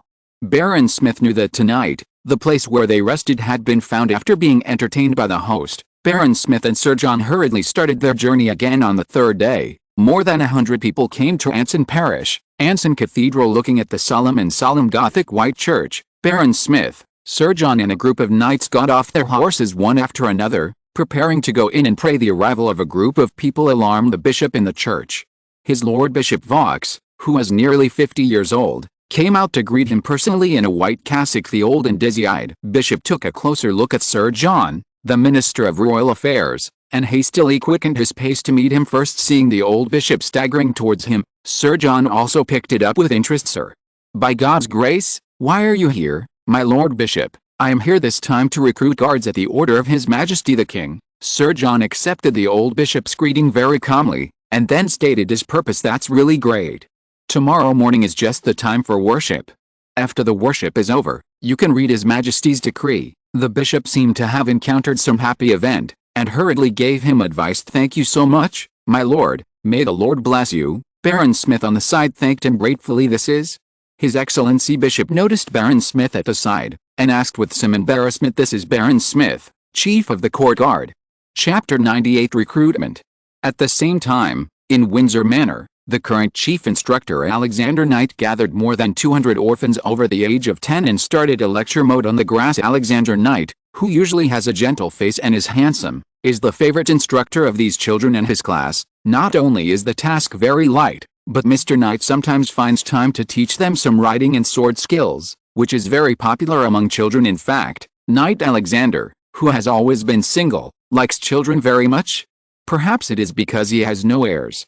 Mr. Knight regards these children as his own children and cares about them very much. These children not only satisfied his deep desire, but also entrusted his inheritance of his own swordsmanship. To be honest, if the royal family did not allow the title to be passed on to people who are not related by blood, he would have adopted many adopted sons long ago. Looking at the group of children in front of him, Mr. Knight couldn't help being touched deep in his heart. He thought of Henry VIII. He was as old as these children back then, and after seeing Henry VIII hunting once, he was completely fascinated by this strong and mighty king. Therefore, in order to be able to become a member of the royal family's knights, he joined the expeditionary force in 1522 at the age of 15, and followed Henry VIII to Calais, the only territory of England on French territory. The subsequent plot is the same as in the novel. He saved Henry VIII's life and then became his bodyguard. After the defeat of France, he accompanied Henry VIII back to London. After some indescribable scenes, his relationship with Henry VIII has been further sublimated. Came back to his senses, looked at the noisy children in front of him, and swept away his depressed mood. Knight Alexander moistened his throat and said loudly, "You bastards, what are you arguing about? Is the cue ready?" Seeing Mr. Cavalier, who is usually gentle, lose his temper, the children all looked a little scared. After a minute or so of panic, they finally lined up. Knight Alexander in white clothes nodded in satisfaction, and brushed back the wavy golden hair on his forehead. Mr. Knight raised his face rarely, showing a serious look. Looking at the stern Alexander Knight, even though Jack likes girls, he still can't help but want to praise. She is so beautiful. Golden wavy long hair, smooth long neck, exquisite facial features, slender figure, plus a white cape, black leather boots, and a slender sword in his right hand. If one ignores her somewhat protruding Adam's apple, she is a heroic and charming female knight. Ahem. It's been 2 years since everyone came here, and 2 years is neither long nor short. Hearing the ethereal voice of Knight Alexander, more than 200 boys and girls calmed down consciously, and listened carefully to what the instructor who had been with them for almost 2 years was about to say. The youngest of you is 12 years old now, and the oldest is 16. Every day you have to practice during the day, and you have to learn English writing with the teacher at night. Just like that, you came to this well-fed Windsor castle from your poor, hungry, full, and naked life. Looking at some teenagers and girls who were caused to cry by what he said, Knight Alexander couldn't help stopping for a while to give them some buffer time here. You don't have to worry about how to find food tomorrow, and you don't have to worry about being a corpse in the hands of the corpse collector the next day, and at the cost of £500 of rye a day, and as much as £200 in gold a month, and these are all paid by our King Edward. And what do we need to pay? Looking at the immature faces in front of him, Mr. Knight asked loudly. Loyalty. Loyalty? What else do you have to pay? Only loyalty in life can repay His Majesty's kindness. Standing in the first row, Jack answered hoarsely. Like the other companions, he only remembered what the instructors had been talking about. He didn't think much about it, he just wanted to let the excitement in his heart come out, so he shouted with all his strength. There were a lot of people like Jack, and these 200 people blushed, their eyes widened, and they exuded a fanatical aura. Very good. Glad you remember who brought you these happy days. So, now is the time to repay His Majesty the King. Hearing these words from the children who had been trained so hard, Alexander Knight couldn't help but smile on his handsome face because of the recent unrest in the area. His Majesty the King is planning to recruit more guards. This is not only an opportunity for you to repay your Majesty. Glancing at Jack in the front row who was listening to him carefully, Knight Alexander couldn't help but increase his volume. This is also an opportunity to change your destiny. As long as you become the royal bodyguards, you will not only get a handsome salary once a month, and from now on, you are no longer the humble common people, you have a decent identity, so you must try to pass all the tests. This is your best chance. After saying this, the flushed faces of everyone in the audience turned even redder, and everyone stopped worrying about discipline, and chattered. Some people even think of their future life with joy, and just smile silly. However, these were just the joyful expressions of the boys, while dozens of girls had serious expressions on their faces, and their eyes were full of worry. My lord. Excuse me, do we girls have a chance to become bodyguards? My lord, we have never missed a single thing in our usual training, and we even do better than those boys in some areas. Looking at the beautiful girl in front of him, asking himself in a timid voice, Knight Alexander admired her courage very much. He knew this little girl, the most prestigious of dozens of girls, whose name seemed to be Emma as the eldest sister. She is not only outstanding in appearance, but also among the best in various trainings, and what is even more powerful is her fighting skills. The girl lived up to her 5-foot height, and gained fame by beating boys who bullied girls. Black and blue Emma. Yes, His Majesty the King specifically explained that as long as you pass the assessment, you can become a member of the guards. He likes this heroic girl very much, so his words are full of pampering. This is really great. The girls hugged each other happily when they heard the news. Okay. Let's start now. Knight Alexander yelled, reminding the girls who were huddled together. First, let's compare endurance, the evil dividing line, the Duchy of Lancaster, Anson Parish, Anson Cathedral. More than 500 people with their families came to the church to worship here. It is necessary to clarify the difference between a parish and a manor and a village. The parish refers to the church as grassroots organization managed by priests, who spread faith and relieve charity. The village is a geographical concept, and it is the basic settlement where farmers live. The manor is the territorial management center with nobles or squires as the core. A parish may include several villages, and sometimes a village does not belong to a parish. Likewise, a village may belong to 2 or more manors, and a lord's manor may be spread over several villages. Therefore, in the whole place, the villagers are firmly controlled by the church and the manor. The church controls the mind, and the manor controls the person. This is the main reason why there were no large-scale influential peasant uprisings in the Middle Ages. However, the religious reform carried out in England made churches everywhere unable to collect the original tithes and other miscellaneous taxes, and could only rely on the barren land left after being seized by nobles and gentlemen, as well as donations from believers. Moreover, the right to appoint and remove local bishops is completely in the hands of the king, the sheriff, and the magistrate. That's why Bishop Anson was so flattering when he saw Sir John. After all, Sir John had a lot of power to make suggestions on the appointment and dismissal of bishops in Lancaster, so there was no room for him not to flatter. Seeing the villagers who had been working all morning preparing to go back, Baron Smith on the side quickly blocked the way, gesturing to Bishop Anson with his eyes. "My fellow believers, please wait for a while today. His Majesty the King has sent Sir John, the Minister of Royal Affairs. He is about to announce something.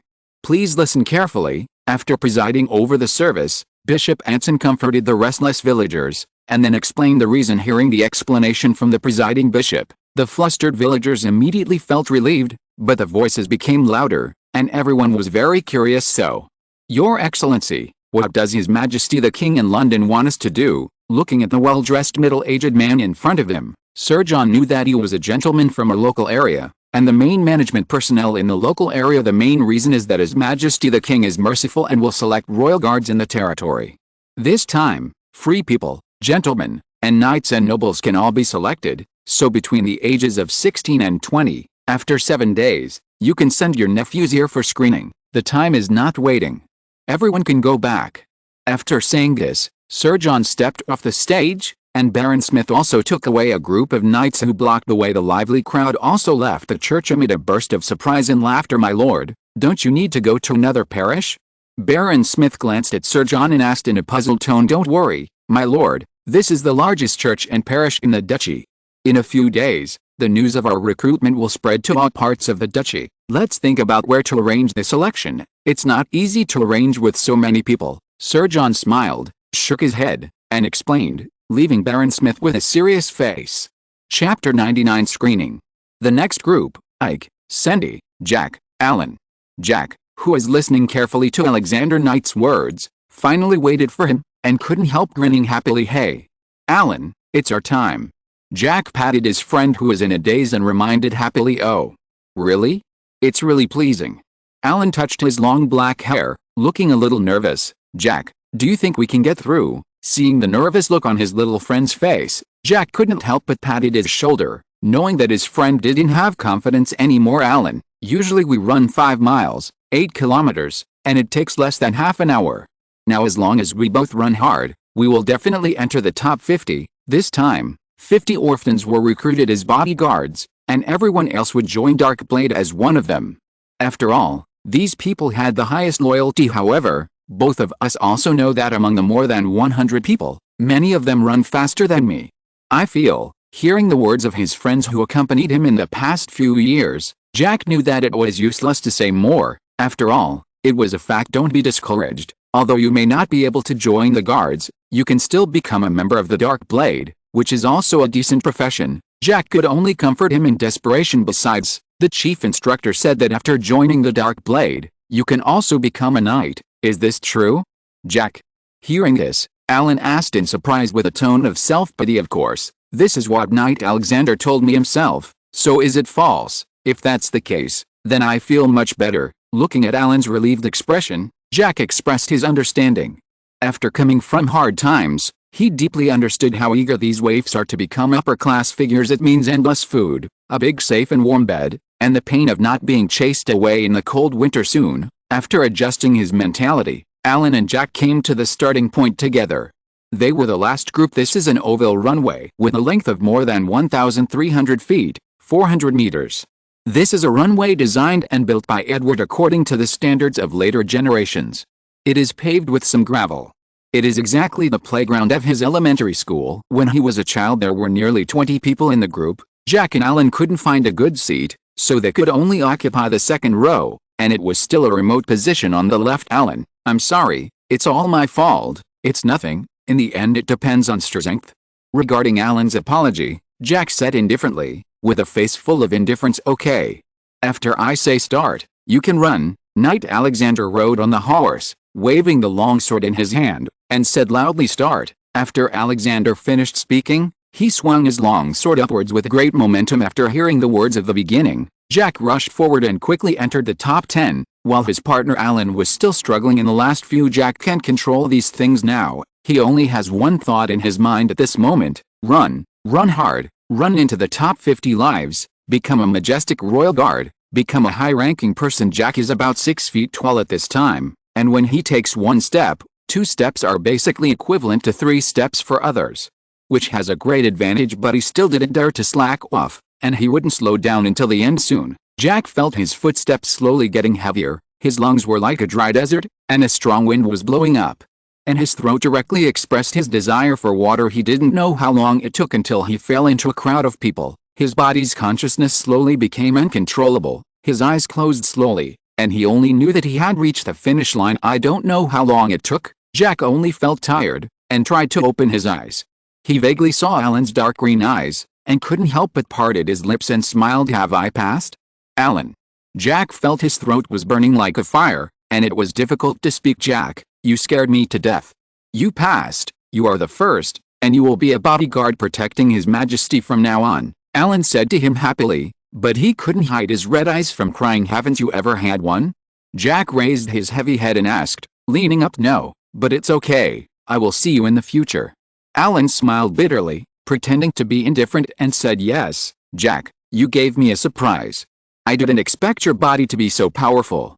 26 minutes and 37 seconds, this is an astonishing number. The smile on the face of the Alexander Knight who came over represented that Jack was completely qualified as a guard. As he said that, he put the small mechanical clock in his hand in front of Jack's eyes. Jack couldn't help watching. The minute hand and second stopped at 26 and 37. Hey.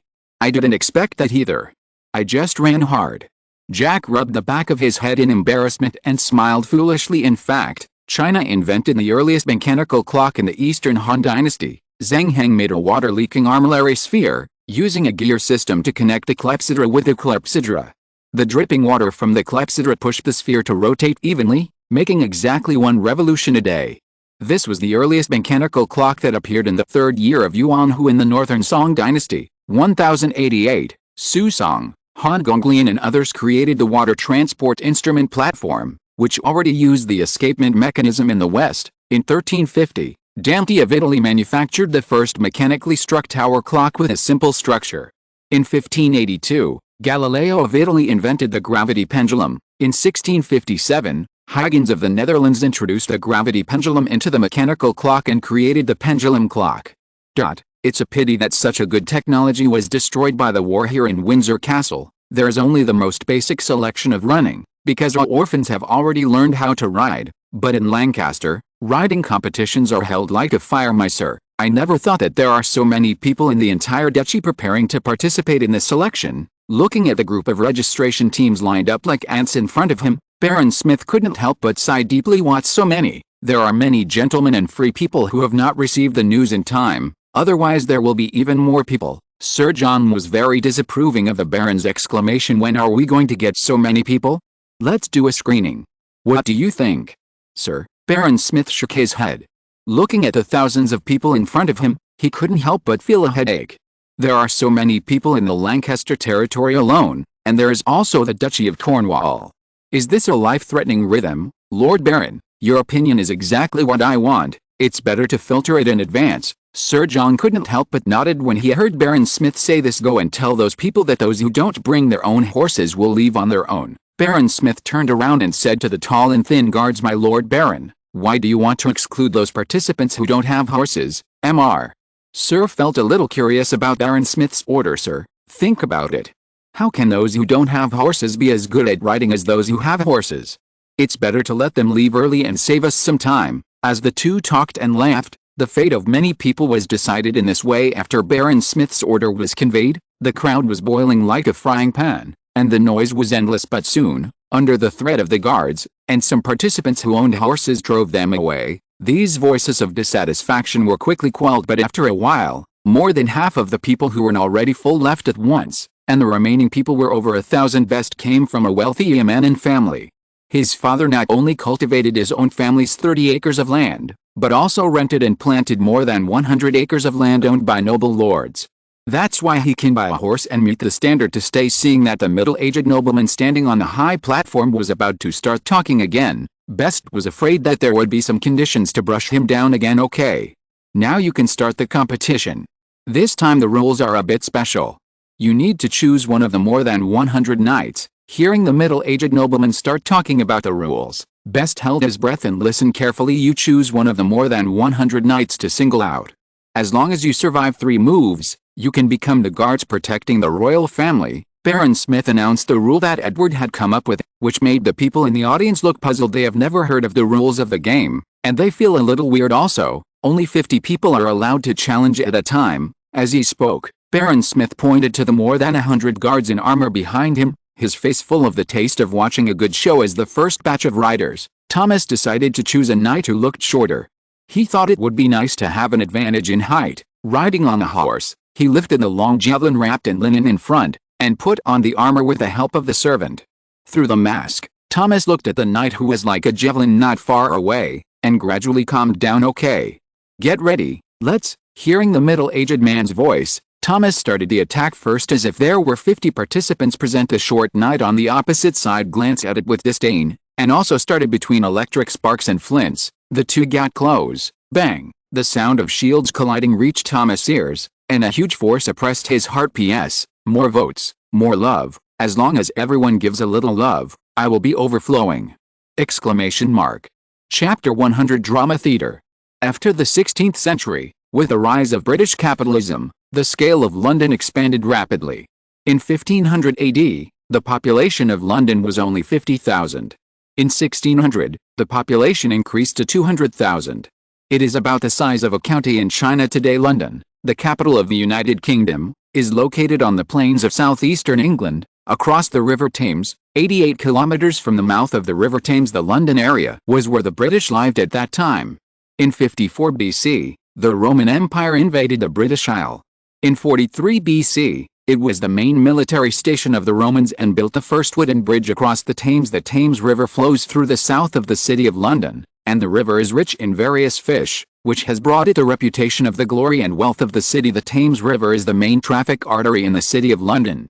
Royal flat-bottomed barges, large cargo ships and small boats of the people shuttle on the river every day, and come and go like weaving. To cross the Thames, pedestrians on land must pass through London Bridge, otherwise they have to take a ferry to cross the river. London Bridge was built around the end of the 12th century. There are 2 rows of houses on the bridge supported by 20 stone arches, leaving only a narrow passage for pedestrians and vehicles. Not far from the Thames, on the top of a hill to the east of Rudgate, stands the ancient St. Paul's Cathedral surrounded by towers. The majestic church overlooks the city. St. Paul's, where St. Paul's Church belongs, is where publishers gather in London. There are countless merchants and craftsmen living in the city of London. The city is run by a mayor elected by the various craft and trade guilds. At that time, the handicraft industry and industrial and commercial guilds had strict rules. These guild regulations protect the interests of the owners and employees of various firms. In order to maintain good social customs, city officials moved all kinds of games, performances and theaters outside the walls of the city of London. Therefore, there are few places of entertainment in the city. There are only a few pubs and inns with colorful signs, such as Bull, Big Clock, etc., and there will be plays from time to time. The Shoreditch and Riverside area outside the city wall was once the territory of the monastery before the Reformation, enjoying tax-free privileges and known as free land. This area has now become a 3-no zone. Theaters, circuses and brothels that could not fit in the city of London were built here. Beggars, thieves, peddlers and other criminals in London often live here. In the eyes of serious people, this place is obviously a place where dirt is hidden, a very dangerous place. Strangely, however, the crime rate here is not necessarily higher than elsewhere in London. So, when they learned that Edward decided to go here, Lucy and Luna began to cooperate and persuaded Edward to dispel his idea. However, as a king, Edward was not so easy to submit. Instead, he persuaded the two of them. As for little Mary and Elizabeth, who were booing aside, he chose to ignore his attitude. Therefore, it was a rare day that Edward began to appreciate London in the 16th century, a city with a medieval tale walking on the narrow streets of London, followed by the leader of the Dark Blade, Guy Ham, and Andre from Portsmouth. After 2 years of eating and drinking, the originally thin Andre has become a tall and strong boy, much taller than ordinary children. The two followed Edward, and with Edward's gorgeous attire, he was a noble young master traveling properly. Of course, there must be more than these people guarding His Majesty the King. Edward could vaguely see some dark blade masters arranged by Guy following him. The roads in London at this time were still paved with bricks, and the original white color was now dyed black and yellowish on the originally not spacious road. There are piles of rubbish piled up in various colors, which makes the road more and more congested. A group of green flies buzzed around the shriveled cow dung that had lost a lot of moisture, as if they were very satisfied with the food. In the stagnant water by the roadside there was a lump of yellow spiral regular stuff, was suddenly run over by a passing carriage. and spread out in a sticky state, but the people passing by did not show any surprise. Bare boys swinging cute little puddings, being chased by women with broad waists and round shoulders, shuttled through the street from time to time. From time to time, well-dressed gentlemen leaned on crutches and wore tall hats, looking imposing. Passing by in a carriage, with disdainful eyes on his face of course, there are more disheveled pedestrians in a hurry, vagrants with ragged clothes and filthy bodies, and wandering warblers hiding in alleys with red faces and revealing clothes. Edward glanced at the streets where the sewage flowed and mud was splashed, and he had to hire a large open carriage to stay away from this disgusting road. Hello, dear sir, where do you need to go? Edward boarded the carriage, which was big enough to carry 6 or 7 people, and after seeing that the health condition was good, he sat down, while Commander Guy and Andre also followed with some anxiety. Go to Drama Street. Edward heard the driver in the black hat ask, thought for a while, and couldn't help saying at this time, dramas began to emerge in London, among which the 4 most famous theatres were dedicated to drama performances, namely the Swan Theatre, the Rose Theatre, the Flower Bed Theatre and the Happiness Theatre. Coupled with these small restaurants that also serve as theatre performances, it constitutes a very famous theatre street in London, attracting London citizens and civilians. But, are you sure you want to go to Drama Street? The coachman smiled cautiously, feeling incredible at such a customer's request. That's right, it's Drama Street, take us there. Edward knew that theatre is still an entertainment for ordinary people now. Dignitaries and decent gentlemen disdain to watch drama, and even feel ashamed to watch it. Only in the period of Queen Elizabeth, batch after batch of talented literati made a living by writing dramas, and a large number of excellent works emerged. Coupled with the advent of the Renaissance era, nobles and gentlemen began to pursue freedom and humanity, and the rich forms of expression of drama met their spiritual needs, so drama became popular. The coachman was in a very depressed mood at this time. He didn't expect that one of his customers, who looked like an aristocrat, would like to go to that kind of place where fish and dragons mix together. Okay, my lord, listen to you. I'll go. The coachman sighed silently in his heart, but he agreed quickly in his mouth, and his movements were even more agile. The coachman sat in the driving seat, the whip cracked in the air, and the 2 horses cleverly understood the coachman's meaning immediately, and ran forward with the long legs. Sitting on the swaying carriage, Edward finally remembered to make a spring carriage. Sure enough, his memory was not good. Sitting in the carriage, the 2 brown horses in the front row were not running fast, not only because of the unevenness of the road, but also because there were too many people. The outside of the city, which has not been expanded for a long time, can no longer withstand the population explosion and is extremely crowded. Watching the carriage drive cautiously, and the pedestrians could not help but give way, Edward had a sense of pride in India. Sitting in the car, Edward looked at the busy people passing by. Their faces showed bitter and sad expressions. The hardships of life had crushed their backs, and 9 out of 10 people were hunchbacked. Edward took a closer look, and under the walls of some ruined, dilapidated houses, some small heads were exposed. His longing eyes stared blankly at Edward's clothes, as if he had never seen them before. Eager soon, a broken palm pushed back the peeking little heads, revealing a weather-beaten and thin face. The faces of people in their 20s are full of aura after suffering, without the laughter that future generations should have at this age. Edward knew that these were the results of the enclosure movement. After losing their land, the peasants who had nothing could only come to big cities like London to find life. Although these are the pains of the development of capitalism, Edward, who has been educated for more than 10 years, still cannot accept it.